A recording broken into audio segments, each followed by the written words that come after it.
Good evening all of you. Paper जैसा expected था मुझे, है ना, मैं आप लोगों से बात भी कर रहा था कि पेपर बहुत मॉडरेट आएगा, बट ऐसा नहीं है। पेपर थोड़ा सा टफ भी आया है क्योंकि एनटीए ने जैसा देखा कि लास्ट ईयर में पेपर इजी करने से काफ़ी प्रॉब्लम्स हुई, कट ऑफ बहुत हाई गई है, तो आई गेस इस वजह से इन लोगों ने इस बार पेपर थोड़ा सा टफ कर दिया। बट फिर भी घबराने की कोई ज़रूरत नहीं है। देखिए, जो कट ऑफ जाएगी वो आपकी जो रिलेटिव पोजीशन होती है उस पर कोई फ़र्क नहीं पड़ने वाला, ठीक है। टफ होगा सभी के लिए होगा और इजी होगा तो सभी के लिए होगा, ठीक है। तो अगर आपके नंबर कम भी आ रहे हैं, आपको लग रहा है कि आपका पेपर ख़राब हुआ है, तो घबराने की कोई बात नहीं है। ये मेरा पर्सनल एक्सपीरियंस है कि जो आपकी रिलेटिव पोजीशन होती है किसी भी एग्ज़ाम में, वो एग्ज़ाम के टफ होने से या इजी होने से बहुत चेंज नहीं होती है। टफ था सभी के लिए था, इजी था सभी के लिए था, ठीक है। तो मॉडरेट लेवल से थोड़ा ऊपर है, मतलब मैं टफ लेवल पे रखूंगा। काफ़ी लेंथी क्वेश्चंस थे, टाइम टेकिंग क्वेश्चंस थे, ठीक है। इनफैक्ट मैं अभी देख रहा था क्वेश्चन, तो एक दो मुझे भी डाउट आ रहा था, मुझे लगता है कि काफ़ी टाइम लग रहा है, ठीक है। तो एक बार मैं आपसे पहले पेपर डिस्कस कर लेता हूँ, पूरा पेपर, और उसके बाद फिर देखते हैं भाई, कल आपसे मैं डिस्कस करता हूँ कि इसकी क्या कट ऑफ जाएगी, क्या रहेगा। तो पता नहीं मेरे पास कौन सा सेट है, ये भी मैंने किसी बच्चे से लिया है।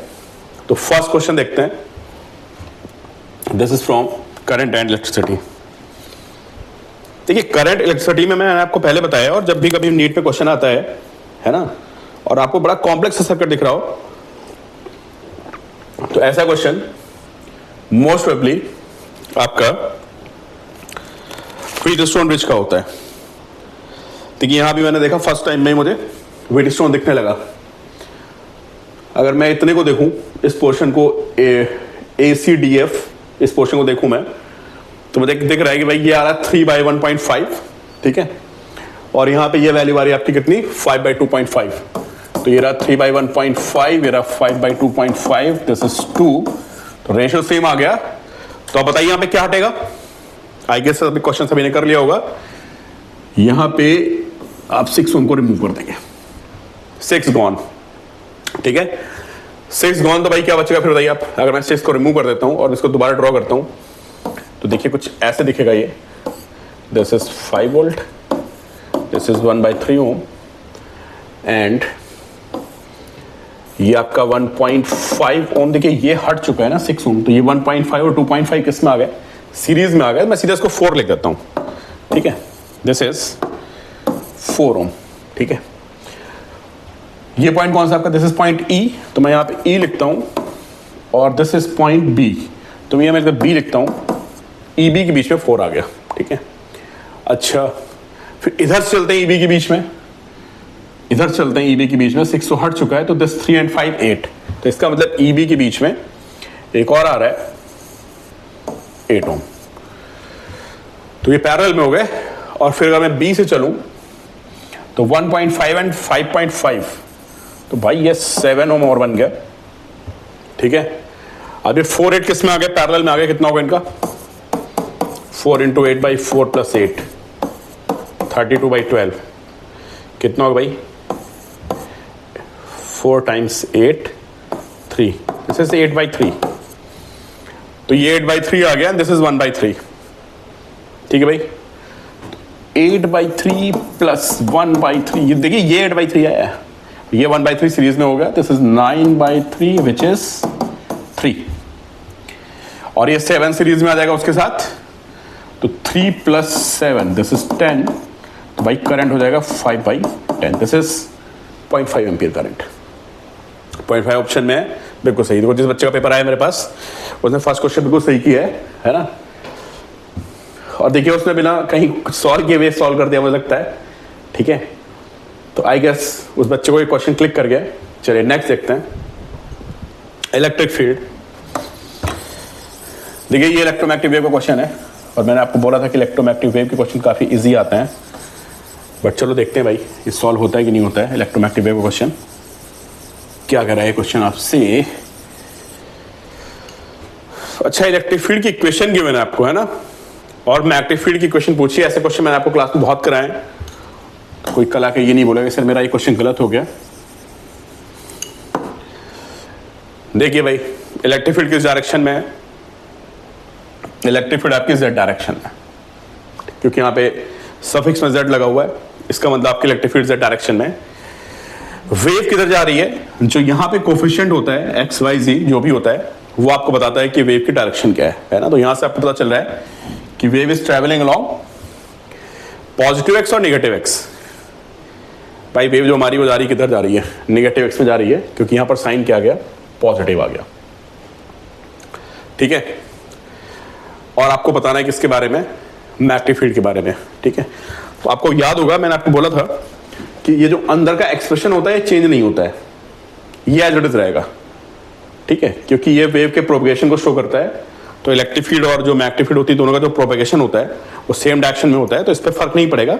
हमें सिर्फ क्या चेक करना होता है, हमें सिर्फ यहाँ पे इसका एम्पलीट्यूड देखना होता है। ठीक है, तो एम्पलीट्यूड किस डायरेक्शन में आएगा देखिए आप गेस कर सकते हैं। सॉरी, मैग्नेटिक फील्ड किस डायरेक्शन में आएगी, आपकी इलेक्ट्रिक फील्ड किस डायरेक्शन में। देखिए आपस में तीनों परपेंडिकुलर होते हैं। मैं आपको बोलना चाह रहा हूं कि electric field and magnetic field and direction of propagation of wave all are perpendicular. ठीक है, तो क्या होगा यहाँ पे, क्योंकि आपकी इलेक्ट्रिक फील्ड जेड में है और आपकी वेव एक्स पे जा रही, तो नो डाउट आपकी जो मैग्नेटिक फील्ड आएगी वो वाई डायरेक्शन में आएगी। ठीक है, तो दो ऑप्शन बचे आपके, फर्स्ट एंड सेकंड। ठीक है, तो ये बहुत ही अच्छा क्वेश्चन, मुझे लगता है कि इसको भी सॉल्व करने की जरूरत नहीं है, और इस बच्चे ने बहुत खूबसूरती से क्वेश्चन को समझा है और अच्छा, आई गेस कि इन्होंने बहुत कम टाइम लिया है। ठीक है, देखिए एम्पलीट्यूड चेंज हो जाएगा, E naught by B naught is C, लेकिन मुझे निकालने की जरूरत नहीं है क्योंकि मुझे दिख रहा है कि मैं ऑप्शन नैरो डाउन कर चुका हूं। मैंने इन दो को रूल आउट कर दिया क्योंकि इसमें एक्स में और इसमें जेड में है। मैग्नेटिक फील्ड को वाई में होना है, तो दैट टू ऑप्शंस। ठीक है, फिर मुझे पता है कि जो इलेक्ट्रिक फील्ड होती है उसका मैग्नीट्यूड आता है किससे, ई नॉट इज इक्वल टू कितना होगा भाई, जो बी नॉट होगा वो ई नॉट बाई सी होगा। मैं सॉल्व नहीं करूंगा, इसलिए सॉल्व नहीं करूंगा क्योंकि एक में तो 60 दिया हुआ है, ये 60 दिया हुआ है मैग्नेटिक फील्ड का एम्पलीट्यूड, और इलेक्ट्रिक फील्ड का एम्पलीट्यूड भी 60, तो दोनों 60 नहीं हो सकते। मैं इसको रूल आउट कर दूंगा, सेकंड ऑप्शन आ जाएगा। तो ये क्वेश्चन थोड़ा सा कह सकते हैं इजी है, but first one no doubt easy नहीं था, थोड़ा लेंदी था। ठीक है, तो इसका ऑप्शन बैठेगा हमारा कौन सा, सेकंड ऑप्शन बैठेगा। अब आते हैं थर्ड क्वेश्चन पे, देखते हैं भाई थर्ड क्वेश्चन क्या कह रहा है। थर्ड क्वेश्चन को समझते हैं। देखो भाई, ये अभी मैं क्वेश्चन देख रहा हूं, ये बहुत पहले जेईई मेंस में आया है। ठीक है, और मैंने ये क्वेश्चन क्लास में कराया हुआ है, तो ये क्वेश्चन क्लास नोट से ही है। इवन सेकंड क्वेश्चन को तो मैं क्लेम नहीं कर सकता क्योंकि सेकंड क्वेश्चन, बड़े क्वेश्चन तो एग्जैक्टली मैंने आपको हो सकता है आपके नोट्स में भी हो, थर्ड क्वेश्चन जो है। ठीक है, सेकंड क्वेश्चन जैसे मैंने बहुत सारे कराए क्वेश्चन आपको, तो थर्ड देखिए, तो आपको याद भी होगा मैंने बोला था बहुत इंपॉर्टेंट क्वेश्चन है और आपको नोट्स में मिल जाएगा। Open at both ends has a fundamental frequency F. तो भाई जो पाइप दोनों एंड पे ओपन होता है इसकी फंडामेंटल फ्रीक्वेंसी होती है कितनी, V/12 होती है। ठीक है, अब मैंने इसको पानी में डिप कर दिया हाफ ऑफ इट्स लेंथ, तो मैंने ये वाला पानी और इसको डिप कर दिया। अब क्या हो गया, ये this length is now L/2, और भाई ये पाइप जो बन गया, now this pipe is just like a close pipe, है ना। यहां पे बन जाएगा ऐसे, क्लोज पाइप हो गया एक साइड से, और पूछ रहा है फंडामेंटल फ्रीक्वेंसी। तो फंडामेंटल फ्रीक्वेंसी होती है V/4L, लेकिन L यहां पे इस बार L/2 हो चुका है क्योंकि आपने आधा पानी डिप कर दिया, तो फ्रीक्वेंसी आगे कितनी, V/2L। ठीक है, इस क्वेश्चन को भी हम इजी कैटेगरी में रखेंगे, मतलब इजी तो नहीं कह सकते बट फिर भी बहुत सारे बच्चों ने क्वेश्चन किया होगा क्योंकि बहुत ही कॉमन सा क्वेश्चन है और हर बुक में और हर टीचर कराता ही है। तो आप कहीं भी पढ़ते हो आपके टीचर ने क्वेश्चन जरूर आपसे डिस्कस किया होगा, वेरी कॉमन क्वेश्चन। तो इसकी फ्रीक्वेंसी क्या बैठेगी भाई, सेम बैठेगी। तो ये इस बच्चे ने क्वेश्चन शायद गलत कर दिया है, इनका ऑप्शन F/2 है, मेरा F आ रहा है। ठीक है, ओपन था, ठीक है, V/12 हो गया, क्लोज में 4L/2। ठीक है, तो फ्रीक्वेंसी सेम रहेगी। ठीक है, तो भाई ये क्वेश्चन का गलत हुआ है और इसका आंसर बैठेगा आपका थर्ड, सेम फ्रीक्वेंसी। ठीक है, कि इलेक्ट्रोमैग्नेटिक वेव से सरप्राइजिंगली दो क्वेश्चन है। इलेक्ट्रोमैग्नेटिक वेव से फोर्थ क्वेश्चन भी क्या, तो देखते हैं। इलेक्ट्रोमैग्नेटिक वेव का नहीं, ये तो आपका क्वेश्चन उसका हो गया, मोशन ऑफ चार्ज पार्टिकल। पढ़ते हैं क्या है, इलेक्ट्रॉन का मास दिया हुआ है, चार्ज दिया हुआ है, ठीक है भाई, और स्पीड भी दी हुई है, कितनी स्पीड, ओ C/10। मैग्नेटिक फील्ड में फेंक दिया मैंने, perpendicular direction motion we wish to apply. अब मैं क्या बड़ी बात करूं, है ना, बड़े क्वेश्चन भी मैंने आपको क्लास में कराया हुआ। अलग से टॉपिक लिखवा रखा है मैंने आपको, वेलोसिटी सिलेक्टर, ठीक है। तो आप नोट्स चेक कर सकते हैं अपने। तो ये क्वेश्चन मैंने आपको क्लास में कराया हुआ है। इस क्वेश्चन को मैं रखूंगा मॉडरेट की कैटेगरी में, क्योंकि मुझे ऐसा लग रहा है कि इसमें कैलकुलेशन है थोड़ी सी, ठीक है। Electron does not deflect from its path, ठीक है। तो डज नॉट डिफ्लेक्ट का मतलब होता है कि भाई उस पर नेट फोर्स जो है वो कितना हो जाएगा, 0 हो जाएगा, ठीक है। Net force should be 0। अच्छा, और मैग्नेटिक फील्ड किधर है,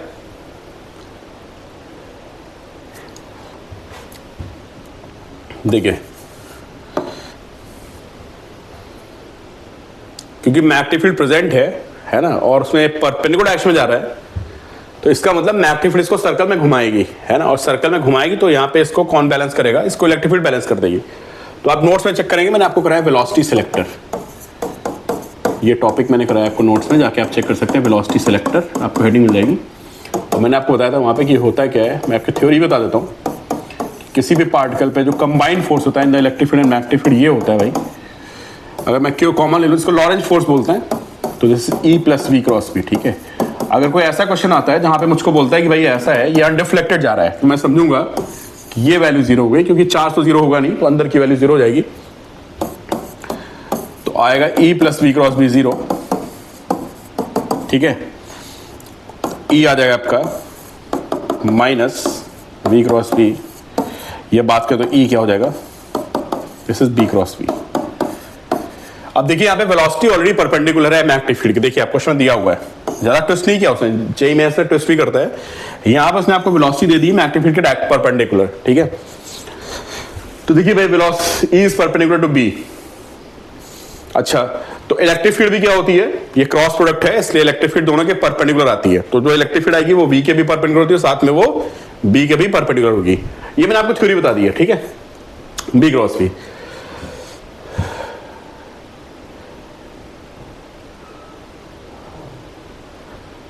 डज नॉट डिफ्लेक्ट। अच्छा ठीक है भाई, तो फर्स्ट ऑप्शन क्या कह रहा है, इज पैरेलल टू बी। नहीं, is parallel to B first option नहीं बनेगा। क्यों नहीं बनेगा, क्योंकि देखिए इलेक्ट्रिक फील्ड तो सीधा फोर्स लगाएगी उस पर, है ना, और मैग्नेटिक फील्ड उसको घुमा देगी, समझे। तो इस केस में तो हेलिकल पाथ बनता है, आपको याद होगा भाई। मैग्नेटिक फील्ड उसको सर्कल में घुमाएगी नहीं घुमाएगी, सोचो आप, क्योंकि वेलोसिटी के परपेंडिकुलर है तो वो उसको सर्कल में घुमा देगी, मैग्नेटिक फील्ड घुमा देगी। और तुमने उसी डायरेक्शन लगा दी क्या, electric field in the direction of magnetic field, तो क्या होगा फिर, वो इलेक्ट्रिक फील्ड उसको मैग्नेटिक फील्ड सर्कल में घुमाएगी और इलेक्ट्रिक फील्ड उसको आगे एक्साइट कराता है। तो पाथ विल बी स्पाइरल। तो फर्स्ट ऑप्शन रूल आउट करते हैं, ठीक है। फोर्थ ऑप्शन रूल आउट करते हैं कि फोर्थ में कह रहा है इज पैरेलल टू बी, दोनों ऑप्शन गए, ठीक है। अब मेरा बच रहा है कौन सा ऑप्शन, अब सेकंड और थर्ड बच रहा है, ठीक है। इज परपेंडिकुलर टू बी, ठीक है। तो भाई यहां से को पता चल रहा है जो B क्रॉस V आएगा वो B के परपेंडिकुलर होगा, तो ठीक है भाई, ये होगा हमारा E is B cross V। अच्छा, और 90 पे तो बस ये कैलकुलेशन आएगी यहाँ पे, देखिए क्योंकि B और B में एंगल 90 है, इसलिए हमारा E बनेगा, कितना बनेगा, E बनेगा BV sin 90। क्या बनेगा E, BV sin 90, ये E की वैल्यू आ गई, ठीक है।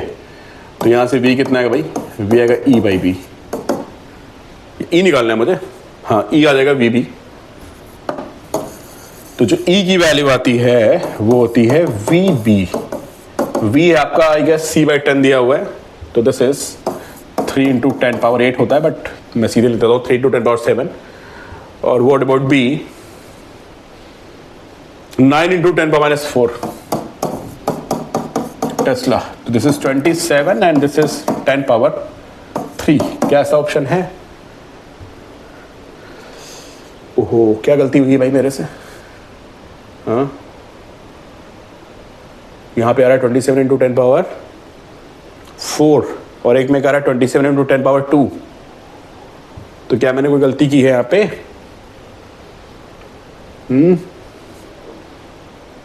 स्पीड सही लिखी मैंने C/10। स्पीड तो सही लिखी मैंने C/10, 3 × 10⁸ होता है। ठीक है भाई, यूनिट्स मैंने सही लिखी हुई है।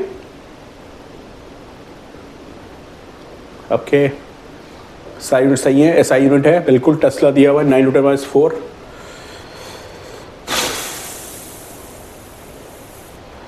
27 × 10⁻³ electron moving with the speed this is injected into magnetic field. Magnetic field perpendicular to the direction of motion is to apply uniform electric field E together with the magnetic field. Electron does not deflect from its path. क्या NTA ने फिर blunder किया है या मैं blunder कर रहा हूं? Let me check. E is equal to VB, QV plus QV cross B is minus V cross B is B cross V आएगा। तो B और B 90 पे है, तो E की वैल्यू रख देना भाई, अभी ये रख देना, is BV, is BV। C/10 है, कुछ और है। चलो भाई, हो सकता है C/100 हो। देखो मेरा पेपर में पूरा नहीं आ रहा है, मुझे ऐसा लग रहा है कि मेरा आंसर गलत है, तो दिस शुड बी 100। मैं 100 लेता हूँ, आप तो चेक करना, आप समझ गया मैं कॉन्सेप्ट की क्या बात कर रहा हूँ। तो फिर एक और कम हो जाएगा यहाँ पे, अगर मैं 100 ले लूँगा। दिस इज 3/6, तो दिस इज 27 × 10⁻²। ठीक है, जिस बच्चे ने मुझे भेजा है, शायद मुझे लग रहा है कि यहाँ से एक 0 कैंसिल हो रहा है, C/10 दिख रहा है, देखिए आप लास्ट में को दिख रहा होगा ना, and I guess this is C/100। तो फिर मेरा आंसर बैठेगा, ये प्रोबेबिलिटी गलती होगी यहाँ पे, प्रोबेबल। तो यहाँ पे आंसर बैठेगा मेरे हिसाब से क्या, is perpendicular to B and magnitude of E is 27 × 10⁻²। तो भाई यहाँ पे थर्ड ऑप्शन बैठ रहा है इस सेट के हिसाब से। ठीक है, क्वेश्चन नंबर 4 देखिए, मुझे 4 क्वेश्चन आपसे डिस्कस करने में 17 मिनट लग गए। ठीक है, चलिए 4th, then we have 5th।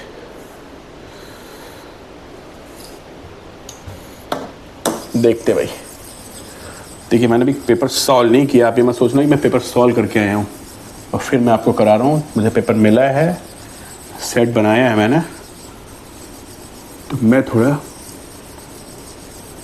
ऐसा सॉल्व करूँगा जैसे मुझे पेपर नहीं पता है। ठीक है, क्या कह रहा है भाई, ये सर्टेन कैमरा है, combination of 4 similar thin constant. Okay ठीक है भाई, 4 कॉन्वेक्स लेंस हो गए, arrange axial in contact, then the power of the combination the total magnification comparative to the power P and magnification. अच्छा ठीक है, तो भाई ये भी मैं आपको बता चुका हूं कि यहां पर क्या होगा, जो आपकी पावर होगी, है ना, तो भाई जब आपके कॉन्टैक्ट्स में होते हैं, ये मैंने आपको क्वेश्चन कराया हुआ है, 1/f is 1/f1 + 1/f2 + 1/f3 + 1/f4, और इसको 1/f नेट लिख लेते हैं, और ये सारे सेम है, तो दिस इज 4/f, तो f नेट आ जाएगा आपका f/4। ठीक है, अब पावर क्या होती है भाई, पावर सीधे ऐड हो जाती है, इसमें मैं बोलूँ सीधे पावर ऐड हो जाएगी, है ना। ये फॉर्मूला भी आपने पढ़ा है, मैं लंबा क्यों बता रहा हूँ आपको। Power is P1 + P2 and so on P4, सब सेम है, तो P नेट इज 4P, ये 4P आ जाएगा P नेट, तो पावर तो हो गई आपकी 4P। ठीक है, in a certain combination of 4 similar thin constants are in a case, combination and the total magnification in comparison to the power P and magnification for each lens will be।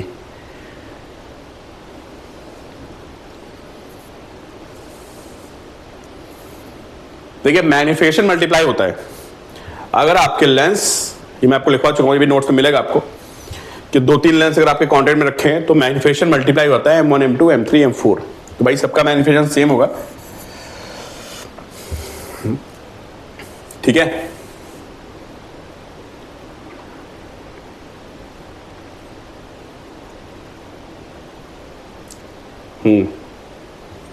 सबका magnification same होने का है, तो m × m × m × m, m⁴ हो जाएगा।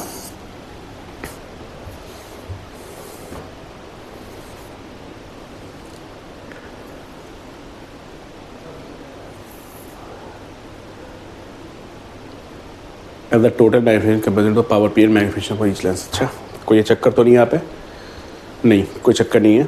ठीक है भाई, तो पावर M4 आ जाएगी, 4p एंड M4, ठीक है। सर्टेन कैमरा, ठीक है। चलिए भाई, तो इसका ऑप्शन बैठ रहा है कौन सा, 4p एंड M4, ठीक है। नेक्स्ट क्वेश्चन देखते हैं, 6th question. A 2 ampere current is flowing through two different small circular copper coils having radius 1 2. अच्छा, 2 different small circular copper coils having radius 1 2. Magnetic moments, यार ये क्वेश्चन भी moderate है। ये क्वेश्चन भी, या कोई ट्रिक है इसमें? आई डोंट थिंक इसमें कुछ है, स्ट्रेट क्वेश्चन है। मैग्नेटिक मोमेंट होता है I A, magnetic moment is I A. 2 ampere current flow कर रही है, करंट सेम हो गई, तो 2 different small circular copper coils having radius this and this, the ratio of this, ठीक है भाई। तो magnetic moment is directly proportional to area, तो भाई जो m1 by m2 आएगा वो आएगा a1 by a2, और जो a1 by a2 होगा वो होगा r1 square by r2 square, ठीक है। कितना है r1 by r2? पढ़ लूंगा, फिर भी शक हो रहा है मुझे, ठीक है, कि वाकई में इतना इजी है, मैं कुछ गड़बड़ कर रहा हूँ। A 2 ampere current is flowing through the two circular small circular coils having radius 1 ratio 1:2. Current by constant हो गई, ठीक है। Having radius 1:2, the ratio of the respective magnetic moments. क्या इस बच्चे ने क्वेश्चन गलत कर दिया क्या?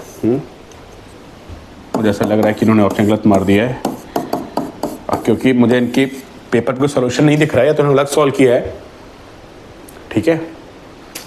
बट ये क्वेश्चन गलत हो गया, और ऐसे क्वेश्चन नहीं गलत होने चाहिए अगर इन्होंने फर्स्ट ऑप्शन लगाया है, ठीक है। तो ऑप्शन इज 1:4, तो भाई यहाँ से बैठेगा इसका 1:4, ठीक है। चलिए भाई, आते हैं हम 7th क्वेश्चन पे, क्वेश्चन नंबर 7।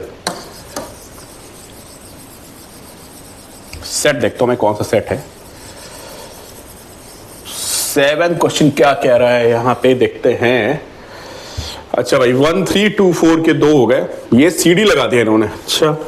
और सीडी में आप देख पा रहे हैं कि देयर इज नो रेजिस्टेंस, तो मैंने आपको बता रखा है, और शायद आपको पता भी होगा मैं क्या बोलने वाला हूं। This is called zero resistance wire, और जीरो रेजिस्टेंस वायर के जो एंड पॉइंट्स होते हैं, है ना, एंड पॉइंट्स, और ये मैंने क्लास में कराया हुआ है ये क्वेश्चन, ये मैंने, और ये किसी मॉड्यूल में था, किसी बच्चे से डाउट भी पूछा हुआ है। तो यहाँ पे 1 3 किस में है, देखिए सीओडी के पोटेंशियल सेम हो गए, क्योंकि जीरो रेजिस्टेंस वायर है, जीरो रेजिस्टेंस वायर पे दोनों एंड पॉइंट्स के पोटेंशियल क्या होते हैं, सेम होते हैं। तो अगर मैं इन दो को सीओडी को ज्वाइन कर दूं तो होगा क्या, 1 3 आ जाएंगे पैरेलल में, ठीक है। ये क्वेश्चन टफ है, बड़ा इस क्वेश्चन में टफ की कैटेगरी में रखूंगा, क्योंकि आप लोग ऐसे क्वेश्चन की प्रैक्टिस बहुत ज्यादा नहीं करते हो, ठीक है। तो नो डाउट ये हमें काफी ज्यादा टफ की कैटेगरी में रखूंगा, क्योंकि ऐसे क्वेश्चन आपको एनसीईआरटी का भी नहीं दिए हुए हैं। हाँ, मॉड्यूल में जरूर रहता है, कोचिंग्स के मॉड्यूल में, तो अगर आपने मॉड्यूल अच्छे से सॉल्व किया होगा तभी आपको क्वेश्चन मिलेगा, ठीक है। तो भाई 1 3 आ गए पैरेलल में, कैसे पैरेलल में आ गए, ये एंड कॉमन हो गया, और इनके ये और एंड आपस में जीरो रेजिस्टेंस वायर से कनेक्टेड है, तो they are in parallel. 1 3 parallel में है, तो बेटा ये आएगा 1 × 3 3/4 आ जाएगा, समझे। उधर 2 4 आपके जो हैं दे आर इन पैरेलल 2 4, ठीक है। तो 2 4 पैरेलल में है, तो क्या बनेगा, 2 × 4/2 + 4 कितना हो गया भाई, 8/6, दिस इज 4/3, है ना, सही कर रहा हूं मैं, 3/4 आ गया, ठीक है। 1 3 पैरेलल में, ये कितना हो गया, 8/6 4/3 हो गया। अच्छा, कुछ कॉम्प्लेक्स लग रहा है आंसर, ठीक है। तो चलो भाई निकालते हैं नेट रेजिस्टेंस, कितना है नेट रेजिस्टेंस, 3/4 + 4/3 12 9 16 25/12 आ गया, ठीक है। 25/12 आ गया नेट रेजिस्टेंस। अच्छा, करंट निकालते हैं, करंट कितनी आएगी, V/R, बेटा V है 50 और ये 25 और 12 चला गया ऊपर, तो करंट आ गई 24 एम्पियर, ज्यादा करंट नहीं आ गई, ठीक है।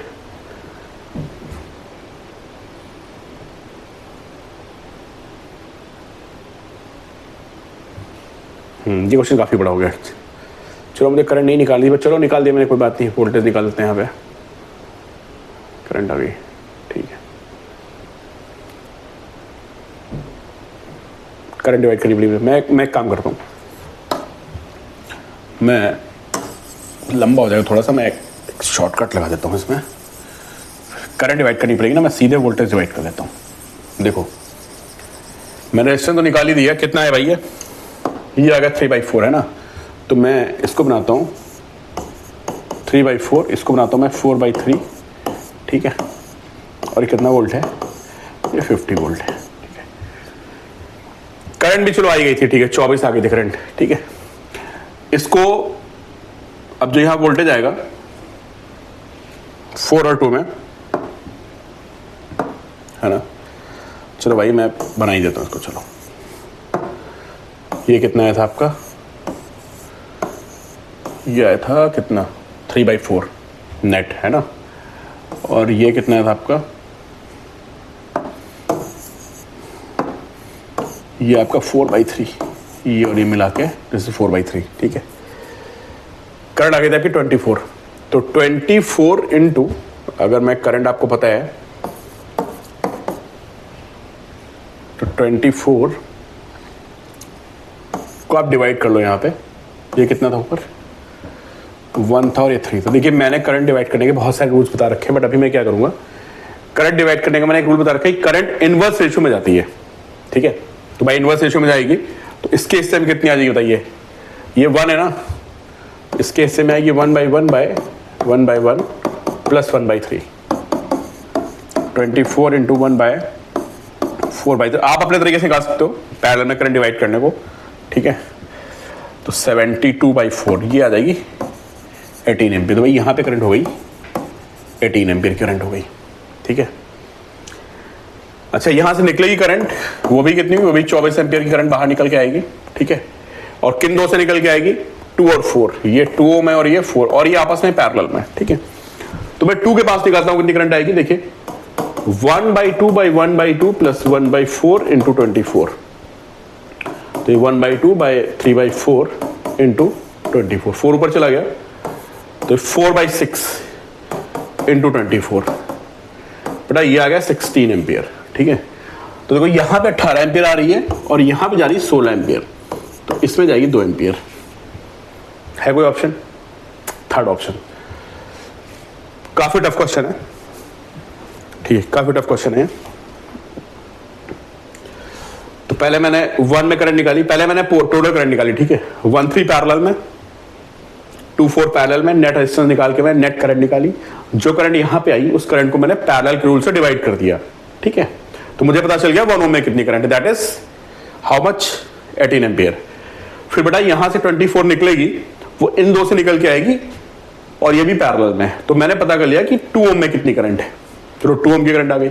अब 2 ओम की करंट कितनी आ रही, 16 आ रही, तो यहां पे 18, यहां पे 16, तो सीडी में कितनी जाएगी 2 एम्पियर, ठीक है।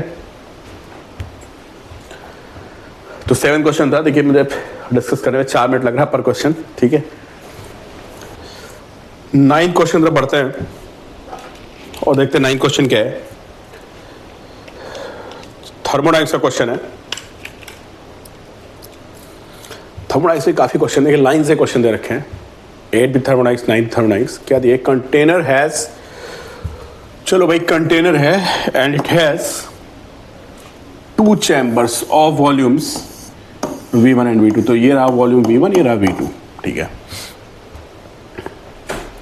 2 लीटर एंड 3 लीटर रिस्पेक्टिवली।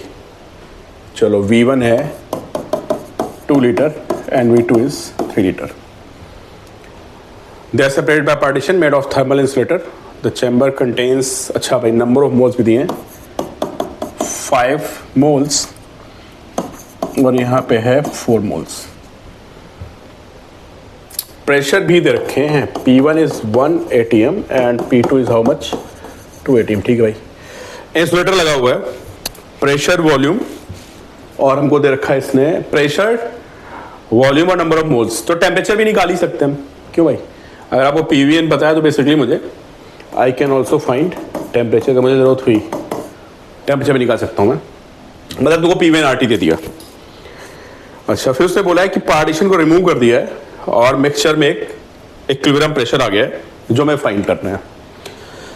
तो क्या होता है जब आप ऐसे क्वेश्चंस भी आपने किए होंगे कि इनमें क्या होता है जब आप पार्टीशन को रिमूव करते हो तो पार्टीशन को रिमूव करने पे इसने लिखा नहीं ला कि बट ये जो हमारा चैम्बर है पूरा एक ऐसा है, दिस इज एडियाबैटिक, इसको बोलना चाहिए था, ठीक है। एडियाबैटिक चैम्बर है और एडियाबैटिक चैम्बर में ना तो हीट आएगी ना जाएगी, तो उस पूरे सिस्टम की जो एनर्जी है पहले की और मतलब पार्टीशन हटाने के बाद की एनर्जी भी सेम रहेगी, ठीक है।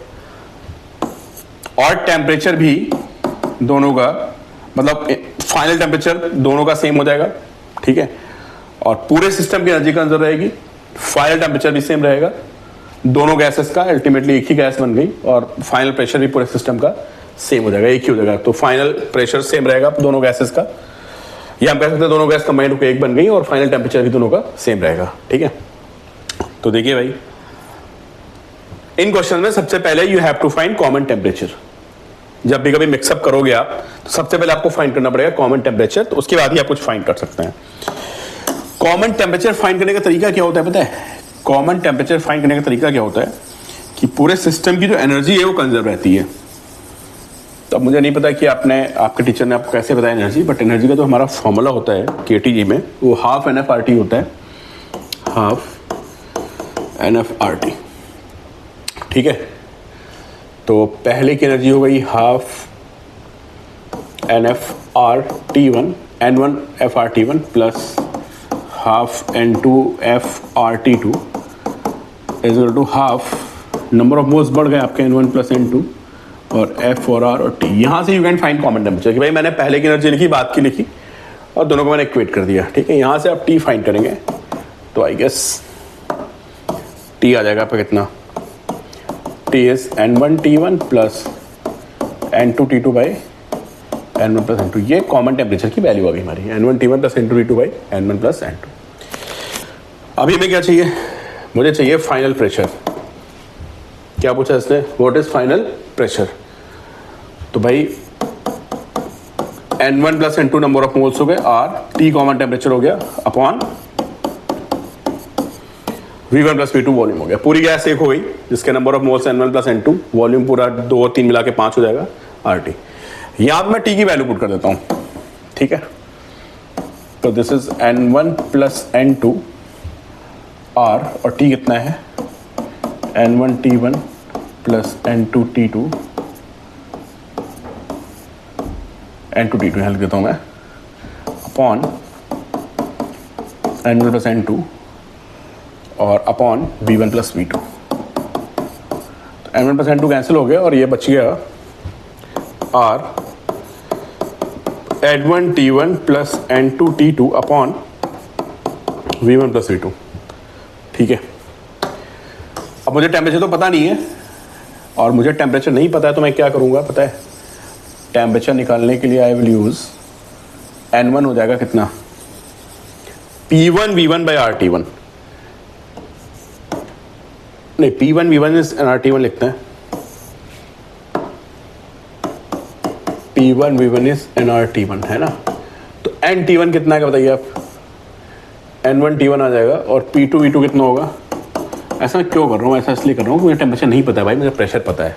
तो N1T1 को मैं पुट करूँगा P1 V1 बाय R। तो भाई ये आ गया R और N1T1 क्या आएगा? P1 V1 by R plus P2 V2 by R upon V1 plus V2। तो ये बन गया P1 V1 plus P2 V2 upon V1 plus V2। ये बन गया फॉर्मूला भाई। नंबर ऑफ मोल्स तो हटी गए मुझे लग रहा है ऐसा।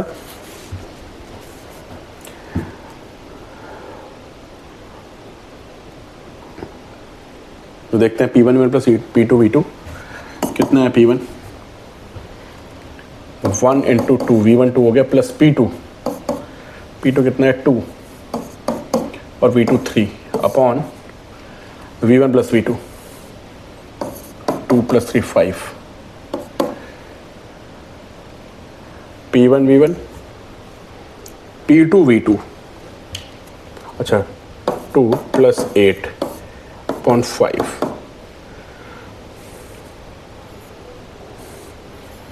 आप भी ऐसी गलतियां करते होंगे। 8/5 1.6 ATM।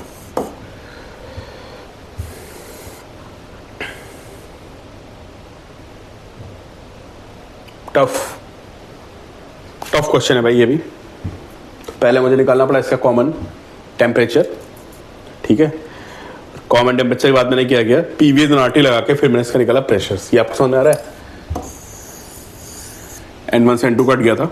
अब सोल्यूशन दोबारा देख लीजिएगा, मैंने रब कर दिया है, ठीक है। तो पहले कॉमन टेम्परेचर निकाला, उसके बाद मैंने इक्वेशन लगाई पीस एंड आरटी में भी। कॉमन टेम्परेचर निकालने के मैंने एनर्जी को क्या करा दिया, कंजर्व करा दिया, ठीक है। चलिए भाई आगे बढ़ते हैं, काफी टाइम लगेगा क्वेश्चन,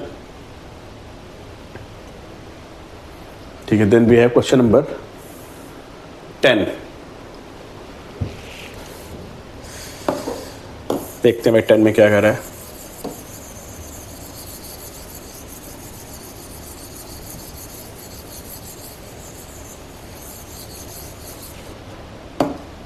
तो 10 में आते हैं। The radius of Martian orbit around the sun is about 4 times the radius of the orbit of Mercury. The Martian is 1 year on Mercury.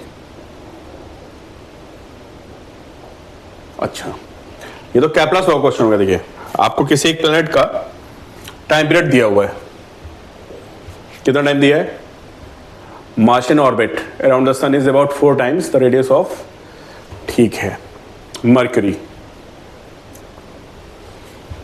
और Martian is 4 times R Mercury, ये क्या बने भाई, रेडियस 4 टाइम्स हो गई।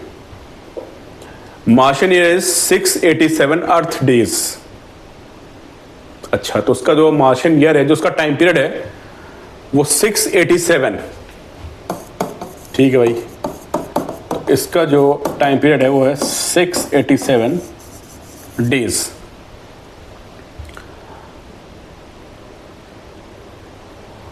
तो ये पूछ रहा है उसका टाइम पीरियड कितना होगा, मरकरी का टाइम पीरियड कितना होगा, टाइम पीरियड ऑफ मरकरी। तो टी स्क्वायर कैप्लस लॉ का क्वेश्चन होगा डायरेक्ट। आपको रेडियस गिवन है, टाइम पीरियड के बारे में पूछा, T square proportional to R cube. तो T Martian divide by T Mercury whole square as और Martian और मरकरी पावर, ये बनेगा।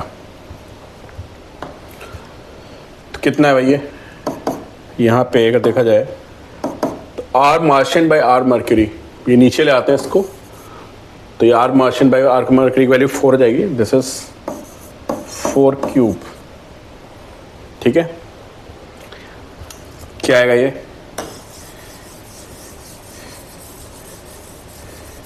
64 आ गया ना ये, दिस इज 64। और यहाँ पर क्या है, टी मार्शियन, ये 687 था, तो 687 बाई इसको टी ले लेता हूँ मैं, स्क्वायर इज 4 क्यूब 64 हो गया, ठीक है। अंडर रूट मारते दोनों साइड में,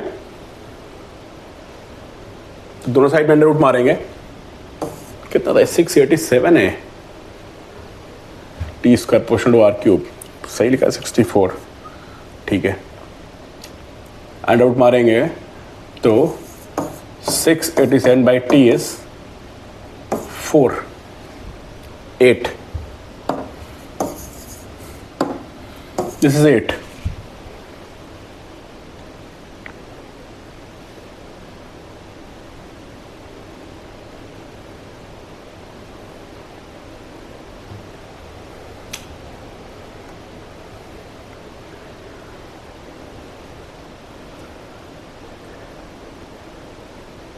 Around 687 by 8,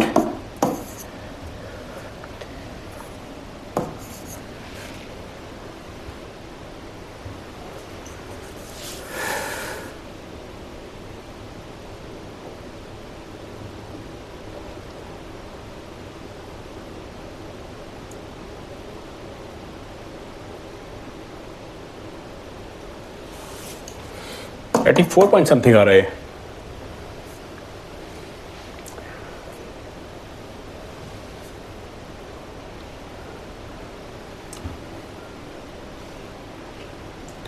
Radius of Martian orbit around the sun is about 4 times the radius of orbit of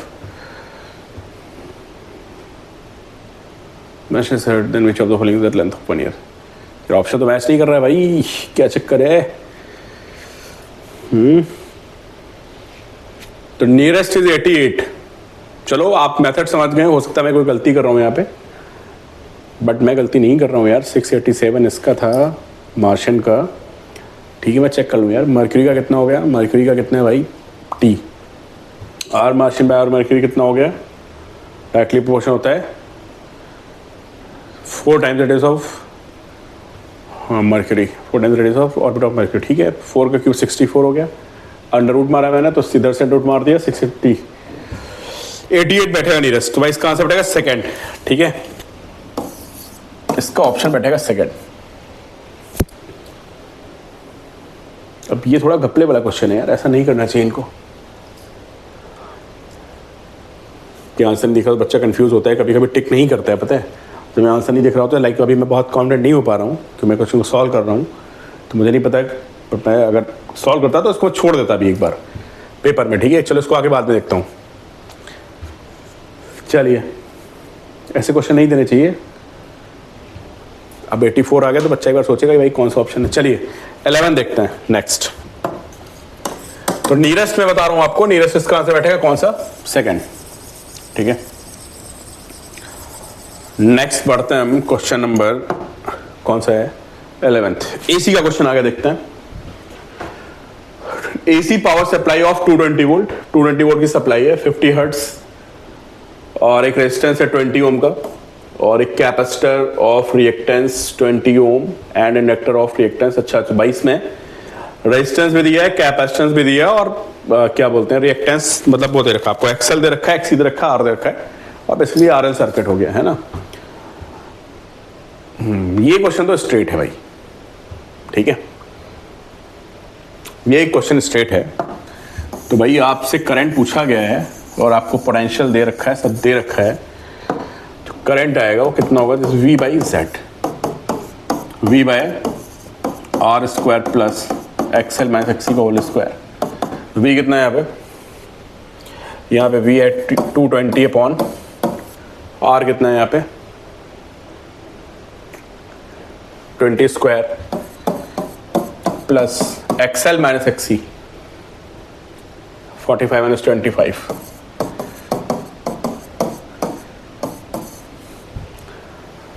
45 minus 25, ठीक है। 220 by 400 plus 30, 900, 220 by 1300,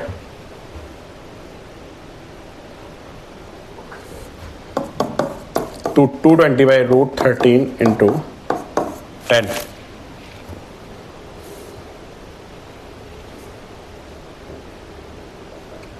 twenty by root 13, 20 by root 13, और रूट 13 कितना है भाई? अप्रोक्सीमेटली 1.2 का स्क्वायर होता है। ये 1 पॉइंट समथिंग बैठेगा आपका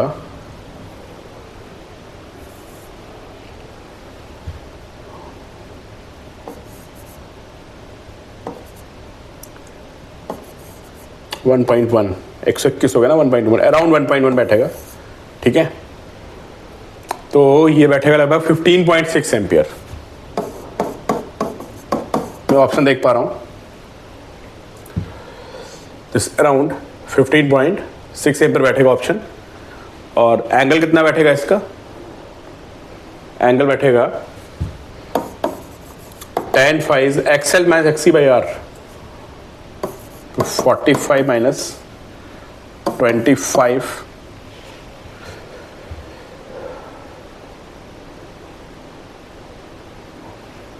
-25 बाई आर कितना है 20, थोड़ा tan से आ गया 3/2, ठीक है।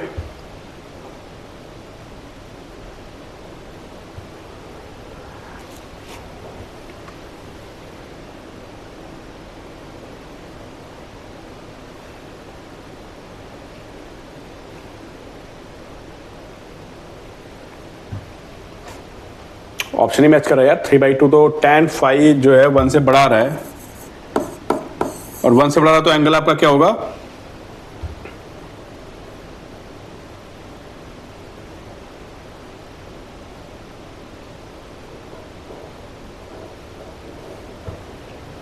फोर्टी 45 से बढ़ाना चाहिए एंगल। क्या एनटीए ने फिर घपला किया गया? तो 2 क्वेश्चन में लगातार इशू आ रहा है। पिछले में दिक्कत आ रही है,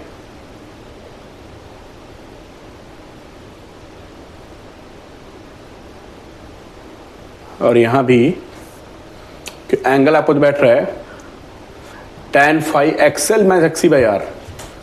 45 में 25 30 हो गया बेटा, 30/20 3/2।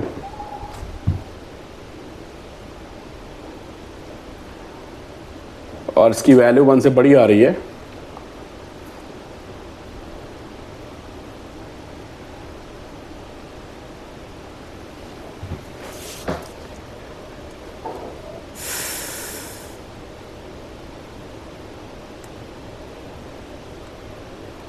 गलत है भाई ये क्वेश्चन, ये क्वेश्चन गलत है। एनटीए ने लग रहा है फिर ब्लंडर किया इस बार भी।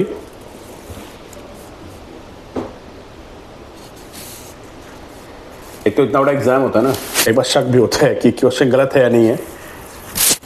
पर मैं देख पा रहा हूँ कि tan फाई होता है एक्सएल में एक्सी बाई आर है ना। 45 में 25 3/2 आ गया बेटा, 3/2। tan 45 1 होता है, अभी बात समझ लो, tan 45 1 होता है। यहाँ वैल्यू इसकी 1 से बड़ी आ रही है, तो यहाँ पे नो डाउट ये क्वेश्चन गलत आएगा, और इसका आंसर नहीं बैठ रहा है। तो भाई मेरे हिसाब से 11th it should be bonus.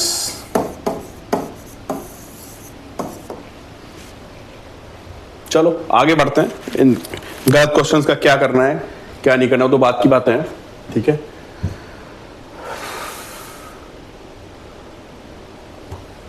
बड़े क्वेश्चन रॉन्ग है।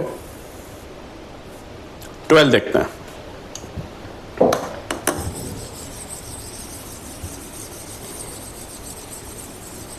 Question number 12। ऐसा एंटी कैसे कर सकता है यार? How can they do this? हाँ, इतने बड़े एग्जाम में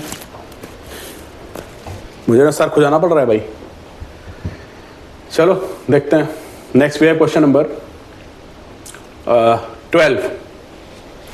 Wire of resistance R is cut into 8 equal pieces. From these pieces, 2 equivalent resistors are made by adding 4 of these together in parallel. Then 2 sets are added in series. अच्छा भाई, ये थोड़ा easy सा लग रहा है। तो resistance R is cut 8 equal pieces में कट किया आपने, तो एक जो पीस बनेगा वो R/8 का हो जाएगा। इक्वल पीसेस में कट कर दिया आपने R/8। 4 of these in parallel, तो R/8 R/8 R/8 R/8 ये हो गए पैरेलल में, ऐसा बोल रहा है। From these pieces two equivalent resistances are made by adding 4 of these together in parallel. Then these two sets are, अच्छा फिर इनको सीरीज में कर दिया। ठीक है भाई, 1 2 3 4 सीरीज में आ गए। पैरेलल में आप होता है जो रेजिस्टेंस होता है वो कम हो जाता है, ठीक है। पेन गिर गया मेरा। तो रेजिस्टेंस यहाँ पे 4 टाइम्स कम हो जाएगा। दिस इज R/32, 4 टाइम्स कम हो जाता है, ठीक है।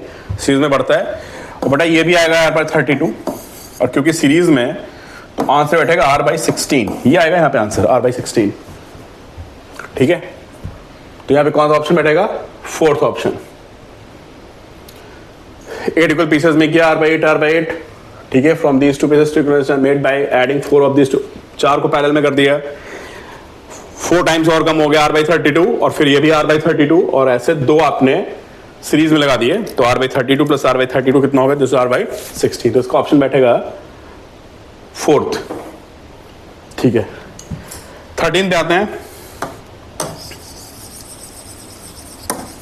Question number 13।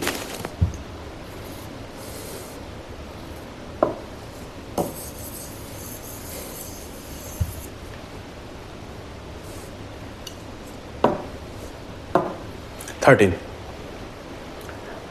कौन सा गेट लगा भाई? नॉर गेट एंड देन इसके आगे लगा हुआ है नैंड गेट, ठीक है, नहीं एंड गेट लगा हुआ है, ठीक है। तो this is NOR, this is nor,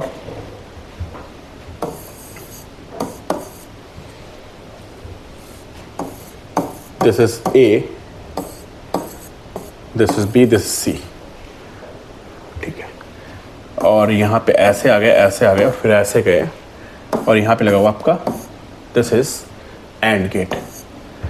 nor नहीं भाई, नीचे नैंड है, देखो this is called pressure, this is NAND. And आगे क्या लगा हुआ है? आगे लगा हुआ है आपका एंड गेट, ठीक है। क्या पूछा है? किसकी तरह बिहेव करेगा, ठीक है। तो यहां से क्या निकलेगा पहले देखते हैं। ये ए और बी और ये निकलेगा, ए और बी को ऐड कर देगा ना ये, और ऐड करके उसका बाहर निकाल देगा ये। नॉर क्या करता है भाई? पहले ऐड करता है फिर उसको उल्टा कर देता है, तो यहां जो निकलेगा ए बी का बाहर निकलेगा, ठीक है। अच्छा यहां बेटा बी और सी आ रहा है, नहीं यहां भी ए है, मैंने सी को लिखा, ए और बी आ रहा है, ठीक है। नैंड गेट है, ए बी को मल्टीप्लाई करेगा फिर उसको इनवर्स कर देगा, तो यहां क्या निकलेगा? ए बी का बाहर निकलेगा, जैसे ए बी बार मल्टीप्लाई होगा उसका बाहर आ गया। अब क्योंकि उसके आगे एंड है, इन दोनों को मल्टीप्लाई कर देगा ये, ठीक है। किसको इसको मल्टीप्लाई करेगा? ए बी बार को, और किसको? ए प्लस बी बार को मल्टीप्लाई कर देगा। एक आपको ने डिमॉर्गन्स थ्योरम लिखाई थी, ठीक है, कि एडिशन का जो बार होता है वो मल्टीप्लाई में चला जाता है और जो मल्टीप्लाई का बार होता है वो एडिशन में चला जाता है, ठीक है। तो एक काम करते हैं, ये एडिशन का बार है, मल्टीप्लाई में चला जाएगा, समझे। जब बार को ओपन करोगे आप तो ये आ जाएगा मल्टीप्लाई में, या इसको ओपन कर लेते हैं, ए बी बार हो गया तो ये आ जाएगा A bar plus B bar, ठीक है, और इन टू ए बी बार का, इसको ओपन कर दिया मैंने ए बी बार को, ठीक है। डिमॉर्गन्स थ्योरम लगा दी, A plus B bar into A B bar, इसको मल्टीप्लाई कर लेते हैं।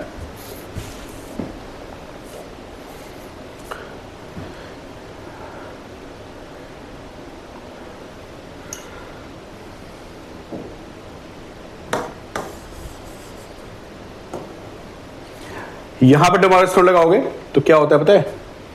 जो ए प्लस बी का बार होता है इसलिए आता है ए बार इंटू बी बार में, ये अलग हो जाता है। डिमॉर्गन्स थ्योरम में एडिशन जो है मल्टीप्लाई में जाता है, मल्टीप्लिकेशन जाता है एडिशन में। तो बेटा ये तुम्हारा मल्टीप्लाई था, एडिशन में चला गया, ठीक है। और जो एडिशन है वो मल्टीप्लाई में चला जाएगा, तो इनटू क्या आएगा? ए बार इंटू बी बार, ये आ जाएगा।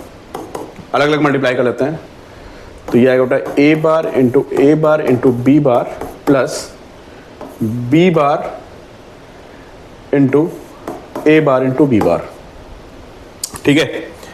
अब आपको पता है कि बूलियन अलजेब्रा में जो मल्टीप्लिकेशन होता है सिमिलर नंबर्स का वो सेम आता है, लाइक 0 0 का 0 आएगा, 1 1 का 1 आएगा, ठीक है। तो ये जो ए बार है ये बन जाएगा ए बार, तो फाइनली क्या आएगा यहाँ पे? ए बार इंटू बी बार और प्लस यहाँ क्या आएगा? B bar into B bar बन जाएगा, this is B bar into A bar. Similar numbers का जो मल्टीप्लिकेशन होता है वो सेम नंबर देता है, लाइक 0 0 0 होता है, 1 1 1 होता है। तो ये आगे ये बन जाएगा A bar B bar plus B bar A bar, this is A bar B bar, ठीक है।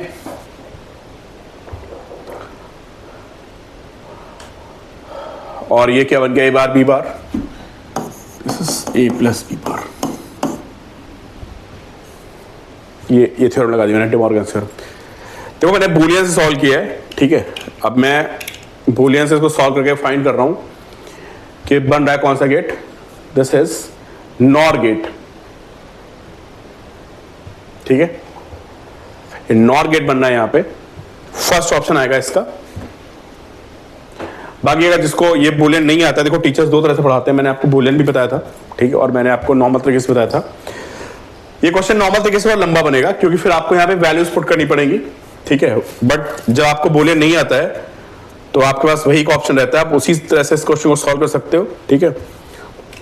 तो वहां पे क्या करेंगे, आप इसको 0 पुट करेंगे, ए को 0 0 लेंगे, फिर बी को 1 लेंगे और एक आप पूरी ट्रुथ टेबल बनाएंगे, ठीक है। और वैसे भी आप सॉल्व कर सकते हैं, ठीक है। बट अभी इसका आंसर क्या बैठ रहा है, इसका आंसर बैठ रहा है आपका नॉर गेट, क्योंकि ए बार बी बार आ गया। डिमॉर्गन्स थ्योरम आपको नहीं पता है, मैं बता दूं आपको, जो ए बी बार होता है जैसे ए बार प्लस बी बार, ठीक है, और जो ए प्लस बी का बार होता है ये होता है A bar into B bar, NOR gate.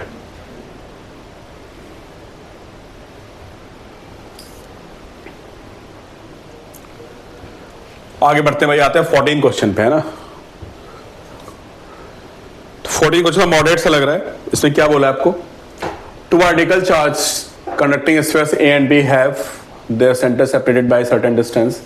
दो स्फीयर्स हैं जिनमें कुछ सेपरेशन दिया हुआ है, ठीक है, ए एंड बी, दोनों पे क्यू चार्ज है, this charge is Q and this charge is Q. Force of repulsion between them is F, ठीक है, फोर्स ऑफ रिपल्शन एफ हो गया। एक थर्ड अनचार्ज स्फीयर लाएं, स्फीयर है, चलो भाई अनचार्ज आइडेंटिकल स्फीयर होगा, आइडेंटिकल अनचार्ज स्फीयर लाएं, उसको पहले मैंने ए से टच कराया, लेट से कि दिस इज सी, ठीक है, एक सी में लाया अनचार्ज आइडेंटिकल स्फीयर, उसको पहले मैं ए से टच कराऊंगा, ठीक है। आधा चार्ज शेयर कर लेगा भाई वो, तो यहां बचेगा q/2, यहां भी q/2, आधा आधा चार्ज दोनों पे हो गया, क्योंकि अनचार्ज था, इसने आधा चार्ज ले लिया, ठीक है। अब क्या हुआ, ये भी क्लास में कराया क्वेश्चन है और ये इजी की कैटेगरी में आएगा। एंड देन विद बी, अच्छा फिर मैंने इसे बी से टच कराया, अब क्या करें भाई, अब फिर आधे आधे चार्ज शेयर कर लेंगे, तो q प्लस q/2 मिला के कितना होता है, दिस इज 3q/2, इसका हाफ करोगे आप, दिस इज 3q/4। तो मैं यहां लिख रहा हूं, इसके पास आ गया 3q/4 और इसके पास भी आ गया 3q/4, अब 3q/4 हो गया, ठीक है। अब क्या पूछा इसने, रेडियस बहुत कम है, ठीक है, कंपेयर टू सेपरेशन, जिससे कि हम कूलॉम्स लॉ को अप्लाई कर पाए। अच्छा, पहले का फोर्स एफ था बिटवीन ए एंड बी, अब कितना फोर्स होगा, तो पहले ए और बी में जो फोर्स था वो था एफ इज प्रोपोर्शनल टू क्या, मतलब q1 q2, तो पहले तो आएगा क्यू स्क्वायर, क्योंकि इस पे भी क्यू था, इस पे भी क्यू था। अब यहाँ q/2 है और यहाँ 3q/4, तो अब जो एफ डैश आएगा प्रोपोर्शनल टू क्या होगा, q/2 into 3q/4 and this is 3/8 Q square. छोटा जो फोर्स है पहले क्यू स्क्वायर आ रहा था, अब यहाँ पे आ गया 3/8 क्यू स्क्वायर, तो फोर्स आपका होगा 3/8 है। तो फर्स्ट ऑप्शन इज ट्रू, 14 का 1, ठीक है। तो 14 का 1 ट्रू है, ठीक है। अब आते हैं 15 पे। 15 क्वेश्चन हो गया किसका भाई, पढ़ते हैं। 15 क्वेश्चन है वर्नियर कैलिपर्स का, ठीक है।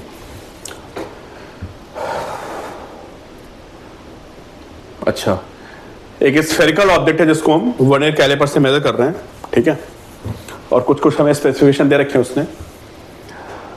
10 vernier scale division coincides with 9 main scale division, 10 VSD is equal to 9 MSD। सबसे पहले इंफॉर्मेशन तो उसने ये दे दी, क्योंकि आप अगर आपने वर्नियर कैलिपर्स क्वेश्चन किए होंगे तो बेसिक यही होता है कि 10 VSD 9 MSD ही होता है, ठीक है। 10 मेन स्केल 9 उसके इक्वल है, sorry 10 vernier scale is equal to 9 MSD, ठीक है। और MSD जो है 0.1 सेंटीमीटर है, मतलब 1 MSD इज मतलब 1 mm, ठीक है। तो एक काम करते हैं, VSD भी की हमको जरूरत पड़ने वाली है, तो इसको निकाल ही लेते हैं VSD कितना आएगा। तो 10 VSD इज 9 MSD, MSD इसने बोल रखा है 0.1 सेंटीमीटर विच इज 1 mm, तो बेटा VSD कितना आ गया, VSD आ गया 0.9 mm। लीस्ट काउंट निकालने के लिए हमको पता है लीस्ट काउंट होती है क्या, 1 VSD sorry 1 MSD minus 1 VSD, MSD minus VSD, MSD है 1 mm minus 0.9 mm, this is 0.1 mm, ठीक है। लीस्ट काउंट आ गया 0.1 mm का, नॉर्मल होता है, आपको याद होना चाहिए वैसे ये कि जब भी कभी ऐसा सीन बनता है कि 10 MSD सॉरी 10 VSD 9 MSD, तो लीस्ट काउंट आपका कितना आता है 0.1 mm। ठीक है, ये लीस्ट काउंट आ गया। ये क्वेश्चन नहीं पूरा पड़ा अभी, मुझे दिखा कि मेजरमेंट लेना, लीस्ट काउंट की जरूरत पड़ेगी मुझे। ठीक है, the least division in MSD is 0.1, the zero of 1 is when the jaws of 1 is close if the main scale reading होता है। अच्छा, फिर रीडिंग लेते समय जो हमारी रीडिंग होती है main scale reading plus vernier scale reading into least count and plus minus error, ये हमारी रीडिंग्स आती है। ठीक है, तो मेन स्केल रीडिंग क्या है भाई, लिख दिया main scale reading is 5 centimetre. चलो भाई सबको mm में लिख लेते हैं, तो सेंटीमीटर रहने देते हैं, कोई बात नहीं। यहाँ बहुत बच्चे गलती करते हैं, मैं भी ऐसी गलती करता था, बट चलो मैं भी लिखता हूँ 5 सेंटीमीटर। वर्नियर स्केल रीडिंग देखते हैं कितनी है। वर्नियर स्केल क्या होता है, जो वर्नियर का कोइंसाइड करता है मेन के साथ, that is called vernier scale reading. तो यहाँ पे वर्नियर स्केल रीडिंग कितनी है 8, भाई ये 8 आ गई। लीस्ट काउंट कितना है 0.1, ये mm में आया, ध्यान रखना। ठीक है, तो 5 सेंटीमीटर ये हो गया, और ये आ गया mm में कर दो भाई, इसको भी सबका mm में कर लो, तो 50 प्लस 0.8। अभी एरर बची है, अब एरर का देखते हैं क्या सीन है। एरर कहीं लिखी थी, मुझे दिखी थी इसमें, हाँ ये लाइन पड़ी है, and the zero of vernier scale is at 0.1 centimeter when the jaws of vernier calipers are closed। इसका मतलब जब आपने वर्नियर के दोनों जॉ को दोनों आपस में क्लोज कर दिए, तो नॉर्मली क्या होता है, मेन का जीरो और वर्नियर का जीरो बिल्कुल एक दूसरे के ऊपर आते हैं। अभी क्या हो रहा है, अभी वर्नियर का जीरो आगे जा रहा है, किससे, मेन से। तो यहां मेन स्केल का जीरो ये हो गया, ये वर्नियर है, वर्नियर का जीरो थोड़ा सा आगे जा रहा है। इसका मतलब इसमें एक ऑलरेडी रीडिंग लोड हो चुकी है। ठीक है, इसमें ऑलरेडी एक रीडिंग लोड हो चुकी है, और कितना आगे ये, कितना आगे भाई है, तो इसको हम बोलेंगे कि इसमें एक पॉजिटिव एरर आ गई है। ठीक है, क्योंकि इसका जीरो आगे जा चुका है। कितना आगे गया है भाई, तो पूरा 1 mm आगे चला चुका है ना। The zero of vernier scale is at 0.1, मतलब पूरा 1 mm ही आगे जा चुका है। पता है, जब आपने वर्नियर में कुछ भी फिक्स नहीं किया ना, there is nothing between the jaws, ये ऑलरेडी शो कर रहा है कितना, ये शो कर रहा है तुमको कितना भाई 1 mm ऑलरेडी शो कर रहा है। तो अब क्या करोगे, जो आपकी रीडिंग आई उसमें से आप 1 mm को क्या करेंगे, माइनस करेंगे, क्योंकि 1 mm तो ऐसे ही शो कर रहा है विदाउट एनी रीडिंग। तो 51 माइनस 0.8 कितना बैठेगा भैया,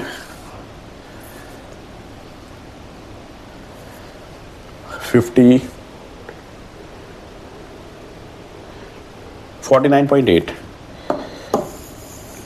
ठीक है, 50.8 माइनस 1 49.8 mm, ये हमारा आंसर आ गया। कोई है ऑप्शन में, अच्छा सेंटीमीटर में एक 10 से डिवाइड करते हैं, तो 4.98 सेंटीमीटर, ये हमारा आंसर आ गया, ऑप्शन 4th।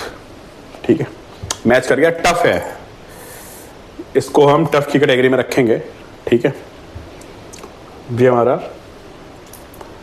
टफ की कैटेगरी में जाएगा।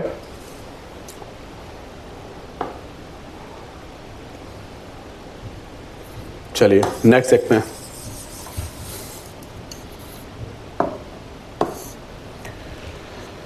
Sixteenth, T is x square plus x, और एक्सेशन पूछा पार्टिकल का एक्स के उसमें। ठीक है, ये क्वेश्चन मुझसे बहुत बच्चे पूछते हैं मेडिकल में, है ना। मॉडरेट तो नहीं कह सकते, ये भी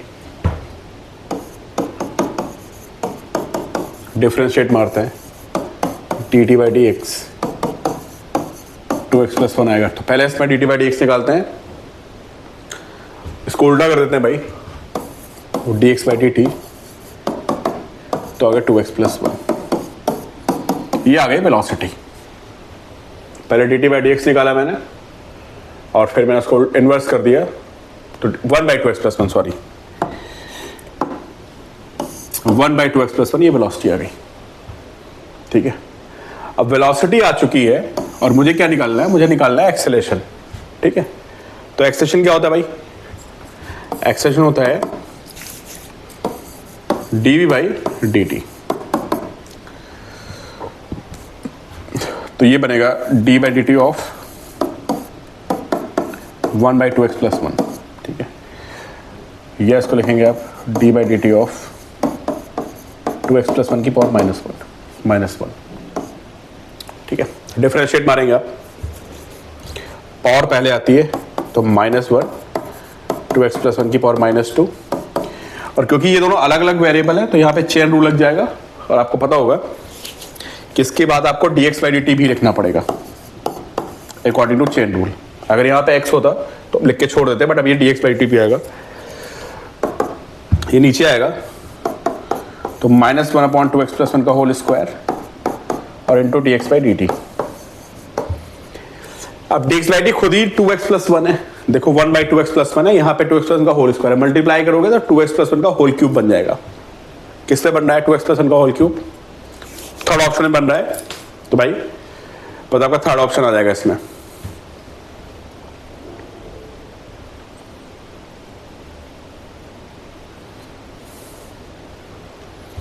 कुछ गलती की मैंने, हाँ मैंने इसको डिफरेंशिएट मार दिया है ना, तो यहाँ पे ये भी तो डिफरेंशिएट होगा 2x प्लस 1, और 2x प्लस 1 का डिफरेंशिएट क्या आएगा बताइए? चेन रूल में पहले आप इसको डिफरेंशिएट मारोगे, पावर आ गई, इनटू इसको भी डिफरेंशिएट करोगे, इसका डिफरेंशिएट क्या बैठेगा? इसका बैठेगा 2, ठीक है।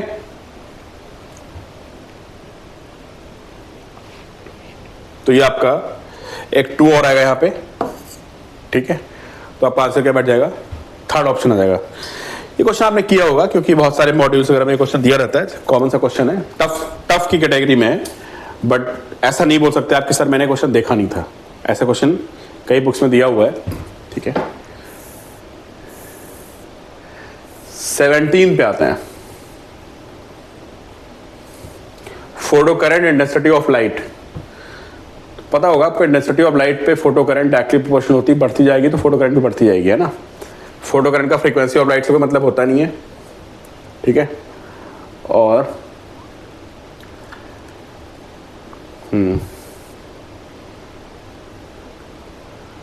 इंटेंसिटी ऑफ लाइट की डायरेक्टली प्रोपोर्शनल होता है भाई, इसमें तो इंटेंसिटी ऑफ लाइट बढ़ रही है, फोटो करंट कांस्टेंट है, जीरो गलत हो जाएगा।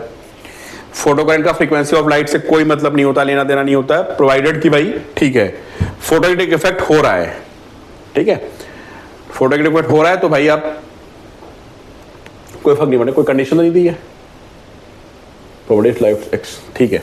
तो यहां पे ए ओनली, सिर्फ ए ऑप्शन ट्रू होगा। ये इंटेंसिटी ऑफ लाइट है, फोटोइलेक्ट्रिक करंट है, इंटेंसिटी बढ़ रही है, फोटोइलेक्ट्रिक करंट को बढ़ना चाहिए, इसलिए भी ऑप्शन गलत हो गया। फ्रीक्वेंसी का फोटोइलेक्ट्रिक करंट से कोई लेना देना नहीं होता है, फ्रीक्वेंसी डिसाइड करता है किसको? स्टॉपिंग पोटेंशियल को और मैक्सिमम स्पीड। यहां भी फ्रीक्वेंसी का कोई लेना देना नहीं है, तो ए ओनली आएगा, सेकंड ऑप्शन, ठीक है।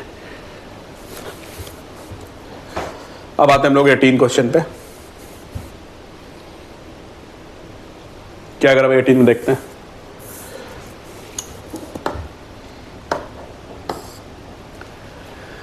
particle of mass m is moving around the origin with a constant force F pulling it towards the origin, centripetal force लग रहा है, ठीक है। Bohr's model is used to describe its motion, the radius of the nth orbit around the particle speed v in the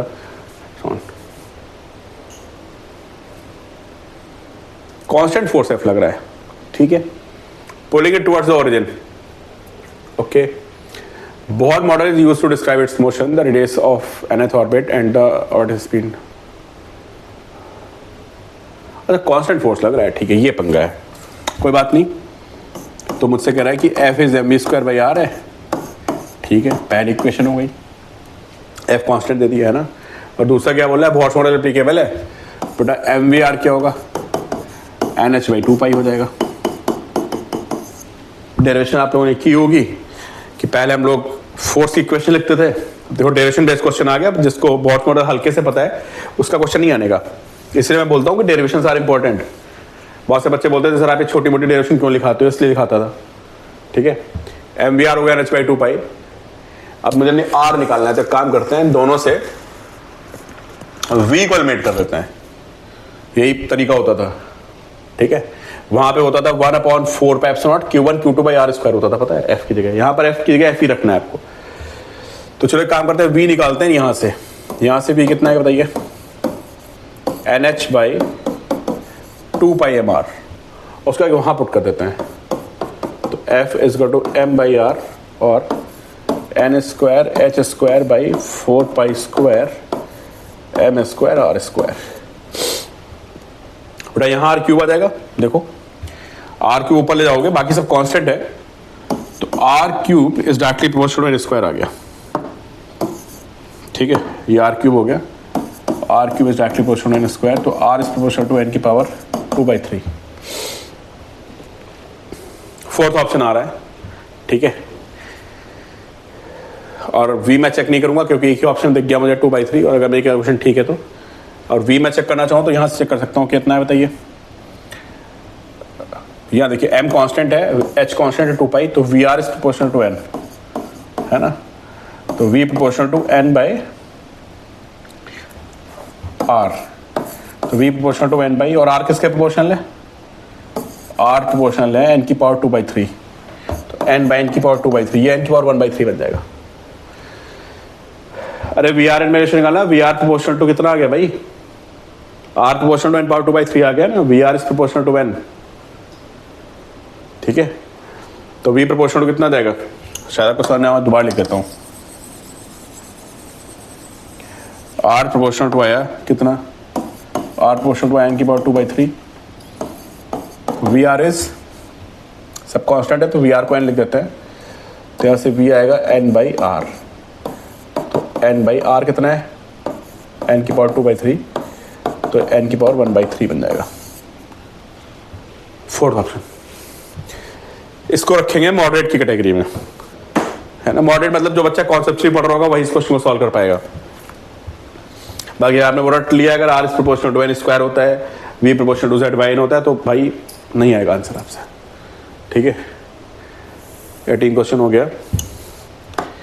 अब हम आते हैं 19 पे, पढ़ते हैं 19 क्या करें। A bob of heavy mass is suspended by light string of length L. The bob is given horizontal velocity not shown the figure. If the string gets slack at some point P, being at theta from the horizontal, the ratio of the speed V.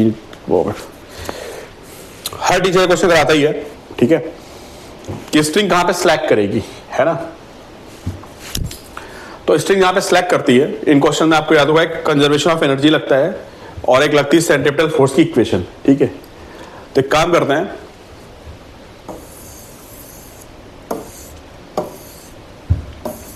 Theta naught लिया, T लगेगा, mg लगेगा, ये theta आएगा, ये mg cos theta आएगा और ये mg sin theta आएगा।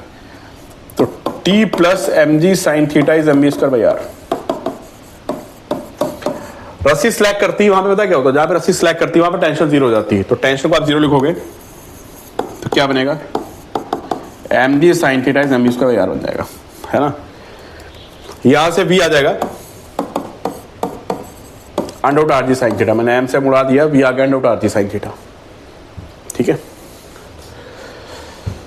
सेंट्रीपिटल फोर्स की इक्वेशन लिखी, वहां t को जीरो कर दिया, v की वैल्यू आ गई रूट आर साइन थीटा, ठीक है। अब मुझे वेलोसिटी निकालनी है, किस पॉइंट पे, p पॉइंट पे, और यहां कितनी वेलोसिटी, यहां पे इसकी v नॉट है। अब मैं लगाता हूं कंजर्वेशन ऑफ एनर्जी। तो देखिए बहुत स्ट्रेट क्वेश्चन है, इसने भी इसकी थ्योरी पढ़ी होगी, इसको पता होगा कि इन क्वेश्चन में दो ही चीजें होती हैं बस, एक कंजर्वेशन ऑफ एनर्जी होता है और दूसरा होता है इक्वेशन ऑफ सेंट्रीपिटल फोर्स, ठीक है। तो एक काम करते हैं, आते हैं एनर्जी लिखते हैं, बताओ यहाँ कौन सी एनर्जी है, यहाँ पे है हाफ mv नॉट स्क्वायर, ऊपर पहुंच की एनर्जी कितनी है, half mv square, plus potential भी आएगी ना। देखो ये हाइट l हो गई, चलो मैं सब r के टर्म में लिख रहा हूं तो r ले लेते हैं, ये हाइट l है, इसको r बोल देते हैं, दिस इज r, और ये पता कितना आएगा, ये आएगा r साइन थीटा, कौन सी वैल्यू, जो आपकी ये वैल्यू आएगी, ये कितनी आएगी, this is r sine theta, समझे आप। तो अब क्या बताइए आप, टोटल हाइट कितनी होगी इसकी, r plus r sine theta, तो this is mg r plus r sine theta, ठीक है। तो यहाँ से m/2 कॉमन है अगर, तो v naught square is v square plus 2g r plus r sine theta. ठीक है, तो वी नॉट स्क्वायर और वी स्क्वायर कितना बनेगा यहाँ से, ये बनेगा r g sine theta plus 2gr plus 2gr sine theta. ठीक है, तो यहाँ से वी नॉट स्क्वायर कितना आएगा, 2gr plus 3rg sine theta.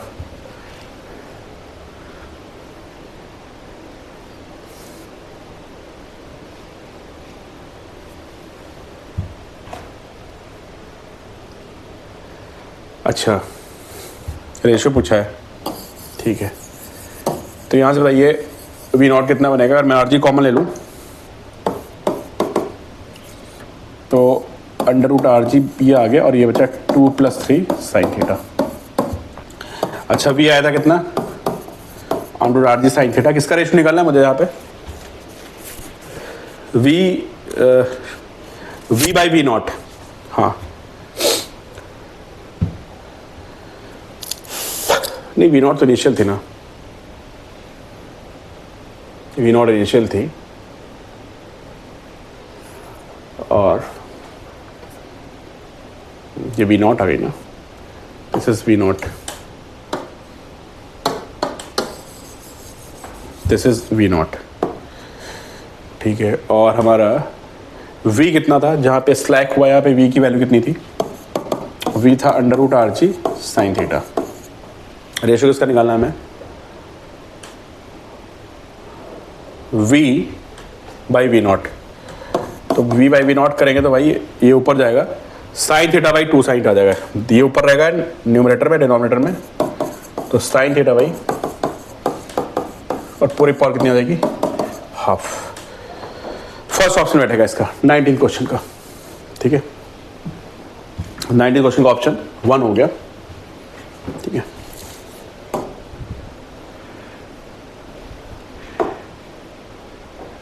अब हम आते हैं क्वेश्चन नंबर 20 पे। ठीक है,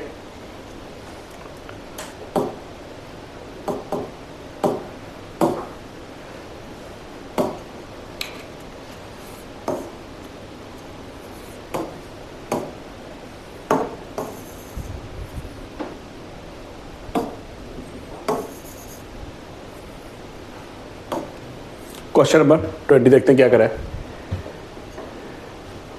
full wave rectifier circuit with diodes D1, यहाँ पे D1 D2 हो गए diodes, show in the figure. Input supply है, अच्छा वोल्टेज दे रखा है हमें, AC वोल्टेज है 220 साइन 100 पाई टी। ठीक है, अच्छा ये वोल्टेज आ रहा है। नॉर्मली जो वोल्टेज होता है ये ऊपर वाले का नीचे के रिस्पेक्ट में होता है। ठीक है, t इसको तो 15 मिली सेकेंड्स पे पूछा, तो देखते भाई 15 मिली सेकेंड्स पे क्या सीन है। यहाँ पे पहले वैल्यू निकालनी पड़ेगी हमें, 15 मिली सेकेंड्स पे वैल्यू निकालनी पड़ेगी। इसकी कितना है, 200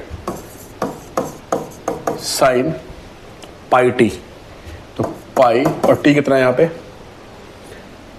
15 × 10⁻³ 100 पाई था ना, क्या लिख रहा हूँ यार मैं,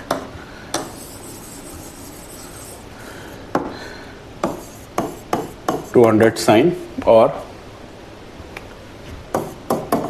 100 पाई और t की वैल्यू कितनी है 15 × 10⁻³ तो 200 साइन और ये आएगा 100 × पाई × 15 डिवाइड बाई 1000। ठीक है, तो ये आएगा 200, मैथमेटिकल क्वेश्चन हो गया, 15 पाई बाई 10, तो 200 साइन 3 पाई बाई 2। अरे बाप रे,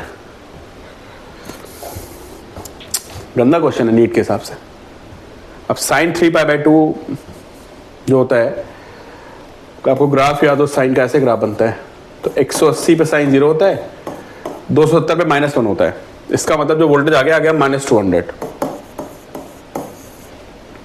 ठीक है, तो क्या बनेगा भाई यहाँ पे देखा जाए अगर, तो मतलब मैंने देख लिया कि भाई ऊपर का वोल्टेज निगेटिव आ चुका है। ठीक है,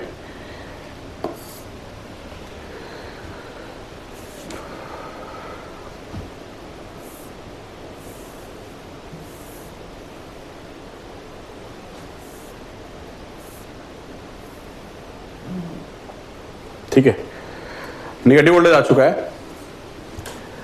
तो यहां पे निगेटिव होगा, यहां पे पॉजिटिव होगा, और फिर यहां पे पॉजिटिव होगा, यहां पे निगेटिव होगा। ठीक है, और ये रहा आपका D1 और ये रहा आपका D2। ठीक है, और बीच में रेजिस्टेंस हो गया, ये रेजिस्टेंस लगा, तो भाई ये होगा तुम्हारा वो क्या बोलते हैं इसको, full rectifier. This is full, बस इसने आर बाहर से बनाया है, मैं नोट्स में आपको आर अंदर बनवा दिया था। ठीक है, फुल रेक्टिफायर हो गया। ठीक है, तो अब क्या हुआ, ये नेगेटिव था, ये पॉजिटिव था। ठीक है, ये पॉजिटिव आया, नेगेटिव आया, तो D1 फॉरवर्ड बायस्ड है, D2 रिवर्स बायस्ड है। ठीक है, तो जिसको sin 270 की वैल्यू पता हो, sin 3π/2 मैंने आपको बताया नहीं, sin 3π/2 कितना होता है, ये होता है sin 270। ठीक है, तो नेगेटिव पॉजिटिव का उल्टा होता है, पॉजिटिव नेगेटिव। ये फॉरवर्ड बायस्ड हो गया D1 और D2 हो गया रिवर्स बायस्ड। तो इसका आंसर क्या बैठेगा भाई, इसका आंसर बैठेगा सेकंड। ठीक है, फिर आता है 21 में। ठीक है, डायमेंशन का क्वेश्चन है, और आई गेस ये शायद बहुत पहले भी आया हुआ है, देखा नहीं मैंने question. Balloon is made of material of surface tension है, send inflation outlet from where gases. चलो भाई, एक बलून है, उसमें मटेरियल वो सरफेस टेंशन दिया हुआ है बलून का एस, और गैस फिल कर रहे हैं। ठीक है, एक एरिया ए है जिसके थ्रू, और गैस की डेंसिटी रो है, स्फेरिकल शेप आ रहा है। ठीक है, बलून में हवा भर रहा है, धीरे धीरे ग्रो कर रहा है। अच्छा, रेडियस चेंज हो रही है 0 से t, the speed of gas coming out of the balloon depends on r as r power a t।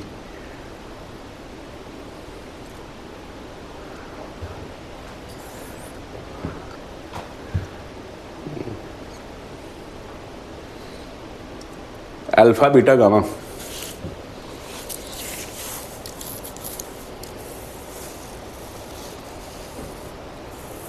अच्छा एक बलून को हमने पहले वो किया, क्या बोलते हैं, बनाया, गैस भरती है, इसकी डेंसिटी रो है, टेक्स स्फेरिकल शेप। अच्छा, आउट टू फ्लो, अच्छा फिर आउट ऑफ, फिर इसको हमने छोड़ दिया, रेडियस चेंज हो रही है टाइम t में। Speed of the gas coming out of the balloon depends on r, so r power a।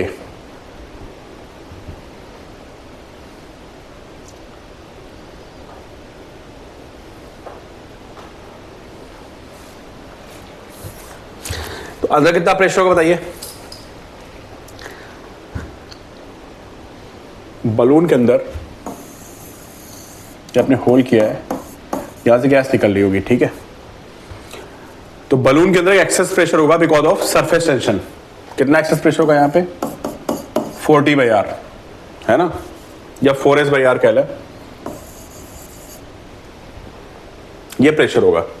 ठीक है, इस प्रेशर की वजह से जो ये गैस है ये बाहर निकलेगी। ठीक है, और अगर यहां से गैस v स्पीड से निकल रही है, ठीक है, तो यहां से जो फोर्स आएगा है ना, 4s/r इंटू एरिया, इसका होल का एरिया ले लिया मैंने। ठीक है, तो ये बाहर से प्रेशर होगा, अंदर से प्रेशर होगा, अंदर इतना प्रेशर ज्यादा होता है, कितना, 4s/r, तो 4s/r मल्टीप्लाइड बाई ये तो आ गया बाहर तरफ फोर्स। ठीक है, और तुमने पढ़ रखा है कि जब कोई गैस निकलती कहीं से है ना, तो उस पर जो फोर्स होता है ρ(a)v² होता है गैस का। ठीक है, अगर कोई गैस जिसकी डेंसिटी रो है, या लिक्विड जिसका एरिया ए से निकल रही है और v स्पीड से, तो उसका थ्रस्ट फोर्स होता है वो ρ(a)v² होता है बाहर, और ये जो थ्रस्ट फोर्स आएगा प्रेशर डिफरेंस ही आएगा। तो 4s/r इंटू ए, तो उस पर लगा फोर्स, और ये ρ(a)v² हो गया, ए से उड़ा दिया आपने। तो भाई मेरे हिसाब से जो इसका v² आएगा, और sir v² is proportional to क्या, 1/r, तो जो v आएगा वो प्रोपोर्शनल टू r की पावर -12 आएगा, ठीक है। तो a की वैल्यू तो भाई आ जाएगी तुम्हारी कितनी, -12। तो डिफिकल्ट क्वेश्चन, काफी डिफिकल्ट है भाई, सुपर लेवल का क्वेश्चन है, सुपर लेवल, ठीक है। ये काफी डीप क्वेश्चन हो गया, ठीक है। फिर क्या है अगला, यार मैं ड्राइव नहीं कर रहा, ये साथ ड्राइव कर लोगे, है ना।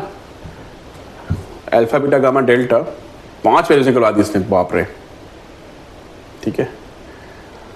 तो 21 आप निकालना, ठीक है, वैल्यूज पुट करके आप निकाल सकते हो 21, बट क्वेश्चन काफी बड़ा है 21, और दैट इज ही, मैंने एक वैल्यू निकाल दी आपकी, मेरी हिम्मत नहीं होगी मैं इसको पूरा सॉल्व करूं, बट काफी बड़ा क्वेश्चन है, 4 अननोन है, ठीक है।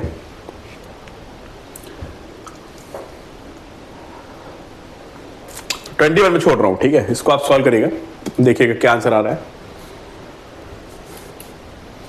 मतलब भाई इतना बड़ा है कि मैं सॉल्व करना नहीं चाह रहा हूं, ठीक है। Now come to 22 पे आता है। खतरनाक क्वेश्चन दे दिया, ऐसा नहीं देना चाहिए था इनको, सब बदला ले रहे हैं पिछली बार का एनटीए वाले।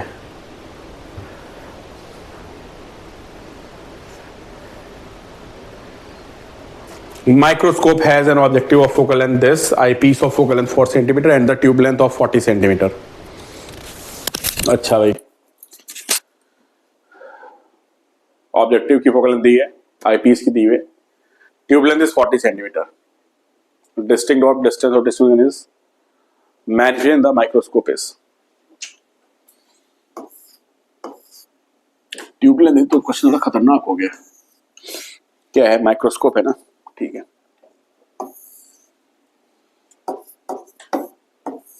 डायग्राम बनाते हैं, इसका क्वेश्चन बिना डायग्राम के आता नहीं समझ में, ठीक है।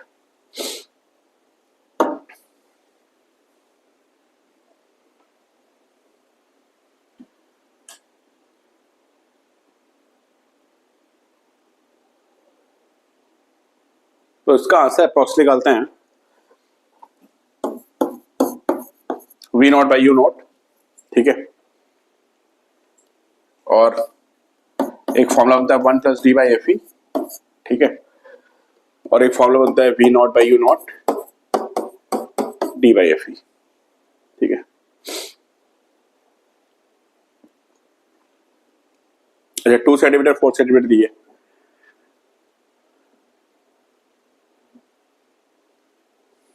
इसे बता ही रखा है किस लिए पूछा है इसने, दो मैग्निफिकेशन होते हैं, magnification for distinct vision and for normal vision. V not जो होता है अप्रोक्सीमेटली L नॉट के इक्वल होता है, V not is approximately L, तो 40 हो गया। U नॉट जो होता है अप्रोक्सीमेटली F नॉट के इक्वल होता है, तो ये 2 हो गया। D हो गया 25 और FE हो गया, ये नोट्स में लिखवा रखा है मैंने आपको, आपको भी पता होगा, आपके भी नोट्स में मिलेगा, कहीं भी आप कोचिंग पढ़ते हो कि V not is approximately L होता है और U not is approximately F not के बराबर होता है, ठीक है। D होगा 25, FE कितना है, FE है 4,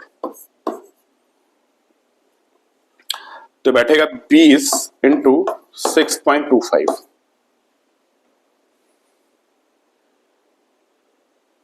तो भाई ये बैठा 125, ठीक है। अब अगर ये लीस्ट डिस्टेंस के लिए पूछता है, ठीक है, तो फॉर्मूला क्या बनता है, वैसे अगर कुछ नहीं दिया होता है तो नॉर्मल एडजस्टमेंट के लिए पूछता है, when image is formed at infinity, ठीक है। तो ठीक है, इसका आंसर बैठेगा 125। टफ क्वेश्चन हो गया ये भी, बेटा टफ क्वेश्चन की कैटेगरी में आएगा ये भी। कुछ नहीं दिया होता है इसका मतलब किसके लिए पूछ रहा है, वो पूछ रहा है आपसे किसके लिए, for normal adjustment. Normal adjustment means when image is formed at infinity. तो भाई ये फॉर्मूला हो गया V not by U not d by FE, और यहां थोड़ा प्रोपोर्शन लगाएंगे आप तो 125 का आंसर आ जाएगा, ठीक है। चलिए नेक्स्ट देखते हैं question number 23।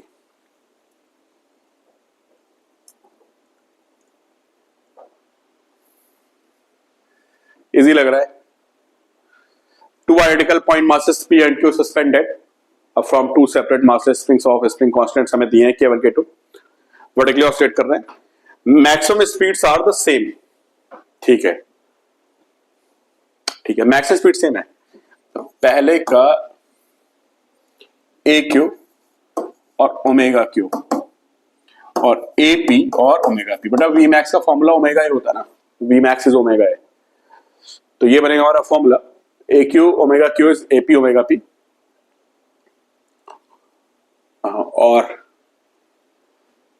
Point masses same है, तो जो हमारा ओमेगा होता है under root K by M होता है, तो KQ बाई M और AP KP by M masses same है ना, तो AQ under root KQ is AP under root KP। AQ by AP को नीचे ले आता है, तो AQ बाई AP आ जाएगा और ये बैठेगा इतना KP बाई KQ।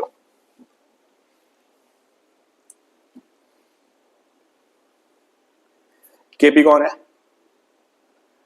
अच्छा K1 है, KP को K1 लिखा है इसने, थोड़ा K1 बाई K2 बन जाएगा, समझे ना। फर्स्ट ऑप्शन आएगा 23 का first.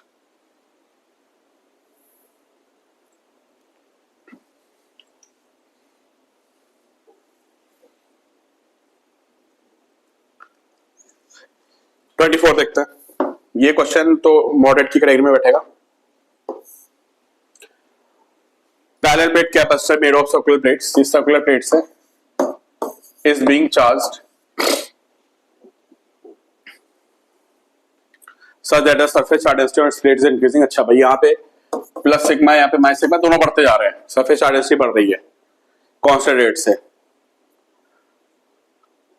The magnetic field arises due to displacement current। अच्छा, इसके बीच में क्या होता है, यहाँ पे एक मैग्नेटिक फील्ड आ जाती है और हम ऐसा लेट करते हैं कि यहाँ पे एक डिस्प्लेसमेंट करंट फ्लो कर रही है, यहाँ पे मैग्नेटिक फील्ड आ जाती है। ठीक है, कांस्टेंट रेट से चार्ज बढ़ रहा है, चार्ज का रेट कांस्टेंट है, और डिस्प्लेसमेंट करंट आती है प्लेट्स के बीच में भी, मैंने नोट्स में लिखवा रखी है सब बातें, आपको पता होंगी कि प्लेट्स के बीच में आती है। तो नॉन जीरो एवरीवेयर तो गलत हो गया, डी ऑप्शन गलत हो गया, क्योंकि वो प्लेट्स के बीच में ही आती है। ठीक है, बाहर नहीं आती है, तो फोर्थ ऑप्शन गलत। जीरो एट ऑल प्लेसेस, ये भी गलत हो गया सेकंड। फर्स्ट और थर्ड बच रहा है, जीरो बिटवीन द प्लेट्स, ये भी गलत हो गया, प्लेट्स के बीच में आती है। ठीक है, तो ऐसे ऐसे हो गया, जीरो बिटवीन द प्लेट सबको पता है कि बीच में आती है, तो ये पहला गलत हुआ। जीरो एट ऑल प्लेसेस, ये भी गलत हो गया, क्योंकि बाहर कौन सी मैग्नेटिक फील्ड आती है, जो बाहर मैग्नेटिक फील्ड आती है वो कंडक्शन करंट की मैग्नेटिक फील्ड। देखो यहाँ भी मैग्नेटिक फील्ड आएगी बाहर, लेकिन वो जो बाहर फील्ड आएगी ना यहाँ पे, वो जो वायर में करंट फ्लो कर रही है उसकी वजह से आती है मैग्नेटिक फील्ड। तो बाहर की जो मैग्नेटिक फील्ड है this is due to conduction current, जो यहाँ की मैग्नेटिक फील्ड है this is only due to displacement current. समझ आया? तो इसका आंसर क्या बैठेगा, constant between the plates and zero outside the plates, क्योंकि किसकी बात कर रहा है, magnetic field arising due to displacement current. और कांस्टेंट इसलिए क्योंकि हमारा फॉर्मूला क्या होता है, उसका फॉर्मूला होता है epsilon naught d phi by d t, ये डिस्प्लेसमेंट करंट का फॉर्मूला होता है। ठीक है, और जो इलेक्ट्रिक फाई होता है क्या, ई इंटू ए। ठीक है, और ई जो होता है, E directly proportional to q होता है, E directly proportional to q होता है, इसलिए क्यू कांस्टेंट आपका कांस्टेंट रेट से बढ़ रहा है, इसलिए आपका कांस्टेंट रहेगा। हालांकि हम बताने की जरूरत नहीं है। ठीक है,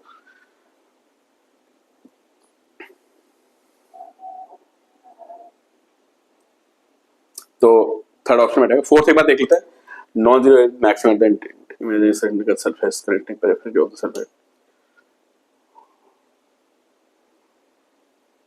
नहीं नहीं नहीं, यही आएगा इसका, constant between the plates and zero outside the plates. ठीक है, 25 मुझे इजी लग रहा है question. Electric dipole with dipole moment, this is a line direction, this electric dipole moment दिया है, इलेक्ट्रिक फील्ड दी है,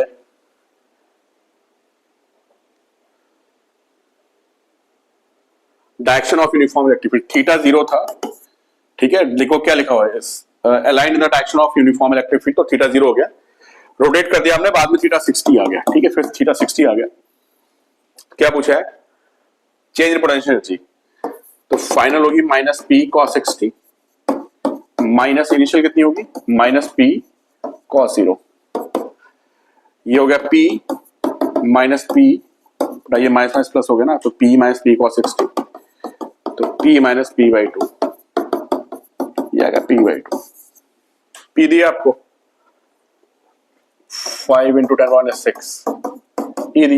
एक क्वेश्चन कर सकते हैं कि फॉर्मुला बेस्ड मिला मुझे, तो बिल्कुल फॉर्मुला बेस्ड क्वेश्चन है वो, ये पहला क्वेश्चन है फॉर्मुला बेस्ड, जैसे कि प्रीवियस नीट में आते थे, है ना। तो ये आ गया 5 into 4 20 by 2 10, 10 into 10 power minus 1, तो ये 1 आ गया, 1 जूल आ गया 25 का, ठीक है।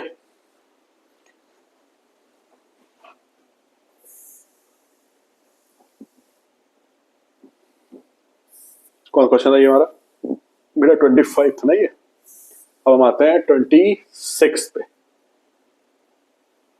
मेरा 26।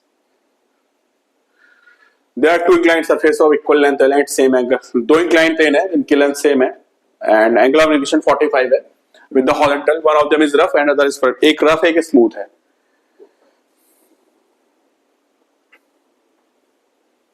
ये क्वेश्चन मैंने क्लास में कराया हुआ है, ठीक है, क्वेश्चन मैंने क्लास में कराया हुआ है। तो नीचे आने का टाइम दिया हुआ आपको, है ना, डबल टाइम लग रहा है, ठीक है।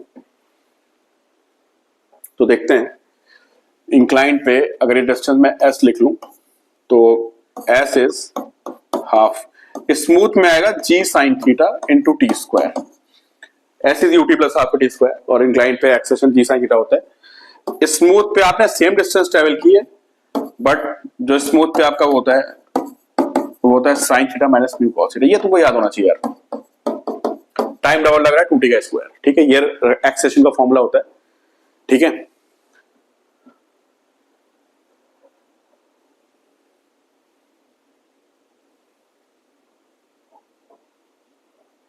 ये आएगा एक्सेशन, ठीक है, डिवाइड मार देता है, तो हाफ जी कट जाएगा, ये एस कट जाएगा, इधर 1 बचेगा, ये भी 1 आ जाएगा, ये आएगा sign theta by sine theta minus mu cos theta into ये 1/4 आ जाएगा, डिवाइड मारोगे आप 2 का स्क्वायर, ठीक है। क्रॉस मल्टीप्लाई कर देते हैं, तो 4 sine theta minus 4 mu cos theta is sine theta, इसको उधर ले आते हैं, तो 3 sine theta is 4 mu cos theta, तो tan थीटा आ गया 4 म्यू बाई 3। एंगल 45 है, तो इसको 1 लिखोगे तो म्यू आ जाएगा 3/4, 3 ऊपर जाएगा 4 नीचे आ जाएगा, म्यू इज 3/4, हाँ 0.75 आएगा, ठीक है। चेक करना है आप क्या क्वेश्चन, ठीक है। तो ये फोर्स डिवाइड मारा मैंने, यहाँ पे टाइम 2t लग रहा था, डबल टाइम लग रहा था, तो मैंने 2t कर दिया, डिवाइड मारेंगे तो ये रह जाएगा 4 sin theta 4 mu cos theta sin theta, 3 sin 4 mu cos theta, ठीक है, 3/4 आएगा, तो इसका आंसर क्या बैठेगा? फर्स्ट 26 का, ठीक है। थोड़े से इधर इजी क्वेश्चन लगे थोड़े से मुझे। 27 है, डी ब्रॉगली वेवलेंथ किसकी पूछ रहा है? n is equal to 2 state, अच्छा, mv r is nh/2 pi, ये एनसीईआरटी बेस्ड क्वेश्चन हो गया, ठीक है। और डी ब्रॉगली वेवलेंथ पूछिए तो h/mv होती है, h/mv इज इक्वल टू कितना? 2 पाई r बाई n, भाई लैम्डा h बाई p होता है ना, तो मैंने यहां से h/mv निकाल दिया, 2 पाई r बाई n, n कितना है? n 2 हो गया, तो 2 पाई r बाई 2, पाई r आ गया, पाई कितना है? 3.14, और रेडियस दिया आपको, देखो अपने आप पेज चल रहा है, वो देखो कौन आ गया, ये कौन आ गया भाई, कीड़ा आ गया कोई, चलो गया,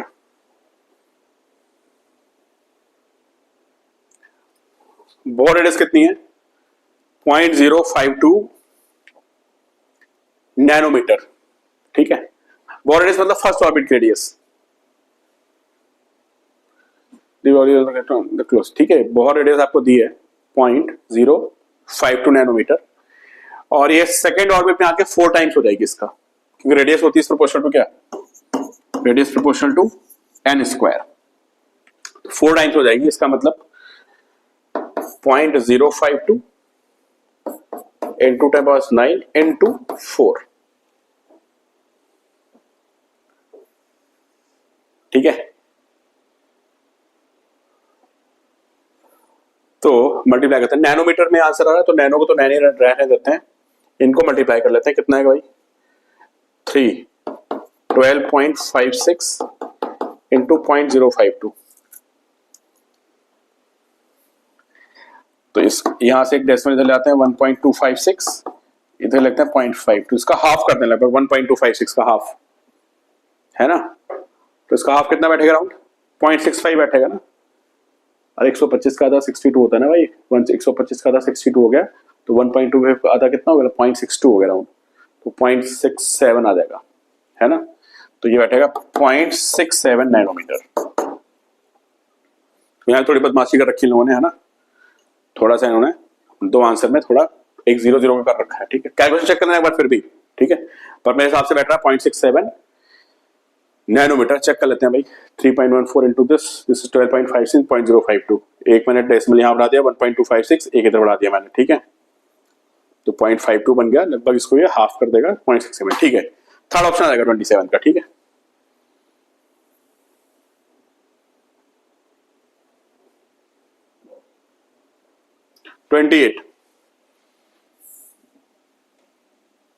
क्या 28 में भाई?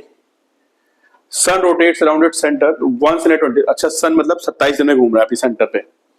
What will the period when the sun were to expand to, sun एक फैल गया, डबल रेडियस हो गई without any external influence, assume the sun to be sphere of, बेटा ये तो हो गया एंगुलर मोमेंटम का क्वेश्चन, ये भी मैंने क्लास में कराया हुआ है, ठीक है।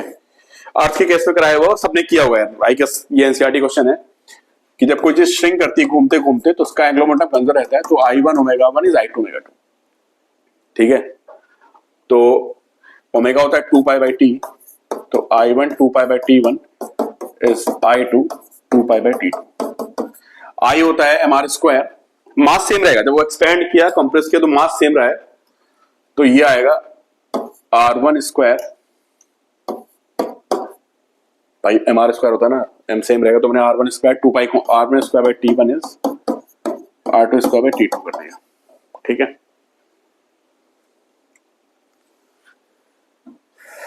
तो रेडियस कितनी कर दी भाई?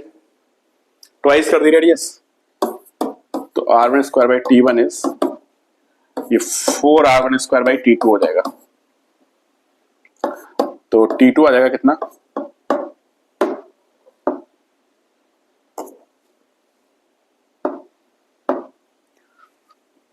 T2 is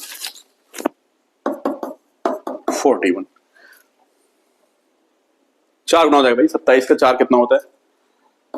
4 into 27, this is 108 days, ये बैठ जाएगा 108 डेज। 28 क्वेश्चन, ठीक है।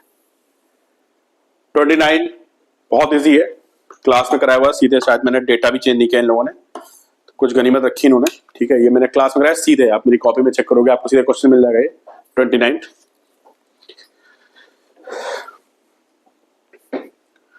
परसेंटेज पूछी पी में, तो ये सबसे इजी क्वेश्चन मिल लगा मुझे अभी तक का, और एक वो स्प्रिंग वाला, तो P is a cube b square by c root t, ठीक है। तो एरर कितनी बैठेगी? परसेंटेज एरर जो आएगी delta b by power 3 delta a by a plus 2 delta b by b plus c की पावर 1 है delta c by c plus d की पावर हाफ है half delta d by d। Delta by given है आपको 1 plus twice, delta b by given है आपको 3, delta c by c given है आपको 2 half, delta d by d given है आपको यस 4। तो भाई आ गया 3 प्लस 6 प्लस 1 प्लस 4, 14 आ रहा है यार। क्या गलती है? ए क्यूब, ठीक है, बी स्क्वायर, अच्छा बी का स्क्वायर था तो ये इसका 3 का स्क्वायर आएगा, 3 ए क्यूब, 3 हो गया प्लस ट्वाइस बी, बी भी 3% है, सही लिखा मैंने। सी कितना है? 2%, हाफ इंटू 4। अच्छा 3 प्लस 6 प्लस 2 प्लस 2,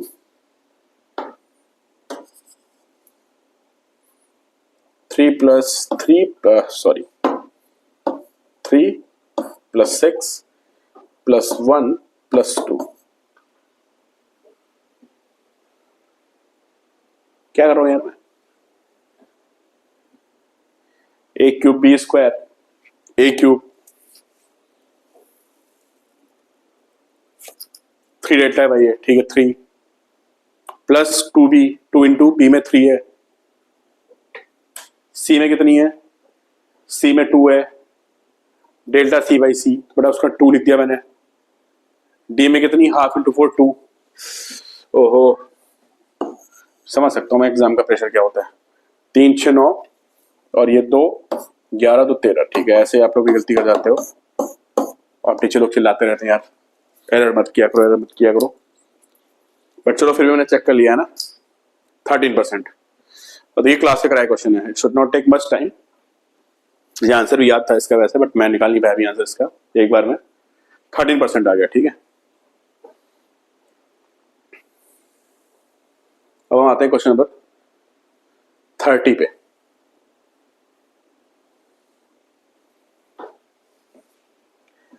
क्या है 30 में? The plates of a parallel plate capacitor are separated by d, two slabs of different diametric constant K1 and K2 with thickness this and this respectively uncertain the capacitor. Due to this, the capacitance becomes twice larger than when there is nothing.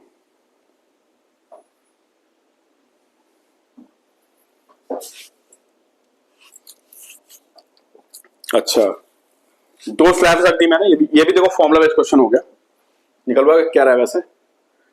अच्छा, value of K1, इसको मैं easy category में रखूंगा क्योंकि NCERT का direct formula हो गया। पहले कैपेसिटेंस था ए एप्सिलॉन नॉट बाई टी, अब हो गया इसका ट्वाइस, और ए एप्सिलॉन बाई फॉर्मूला आपको याद होना चाहिए D minus T1 plus T2 होता था, तो मैं फॉर्मूला लिख देता हूं। अच्छा, T1 plus T2 plus T1 by K1 plus T2 by K2, ये फॉर्मूला होता था। तो twice epsilon naught by d is equal to A epsilon naught by d minus कितना है 3d by 8, 3d by 8 plus T2 कितना है d by 2 plus 3d by 8 K1 और plus d by 2 K2। Epsilon naught से epsilon naught हो गया, तो ये बचा 2 by d is equal to 1 by कितना आएगा 8 एलसीएम ले लो, 8d minus 3d minus 4d,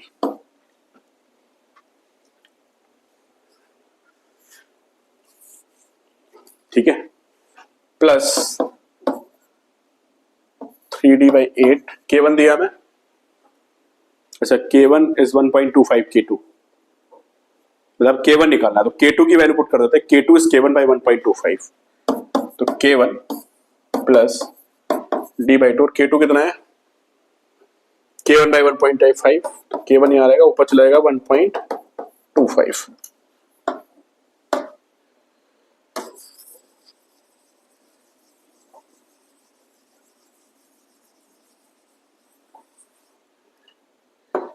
ठीक है, तो 2 बाई डी इज 1 बाय और 8d minus 70 d by 8 plus 3d by 8 K1 plus so 2 से मल्टीप्लाई कर देते हैं यार, तो 1.25 का बन जाएगा कितना, 4 से मल्टीप्लाई कर दो तो बन जाएगा ये 5d बाई 8k1। ठीक है, 1.25 मुझे और लग रहा था, मैंने 4 से मल्टीप्लाई करा तो 5 बना दिया, 5d बाई 8k1। ठीक है, तो 2 बाई डी इज 1 बाय डी भी कॉमन लेते हैं यार, डी उड़ाई देते हैं। ठीक है, डी उड़ाई देते हैं, तो ये क्या बचा, 2 is 1 by 8 plus 3 by 8k1 plus 5 by 8k1। ठीक है, तो क्या बैठेगा यहाँ पे, 2 is equal to 1 by 8 plus 8 by 8k1 1 by k1, cross multiply कर देते हैं तो 1 बाई 8 प्लस 1 बाई k1, ये 2 नीचे जाएगा हाफ, तो 1 बाई k1 कितना आएगा, 1 बाई 2 माइनस 1 बाई 8, 8 एलसीएम आएगा 4 माइनस 1 3 बाई 8, k1 8 बाई 3 आ जाएगा, k1 is 8 by 3 2.66, third option आएगा 2.33।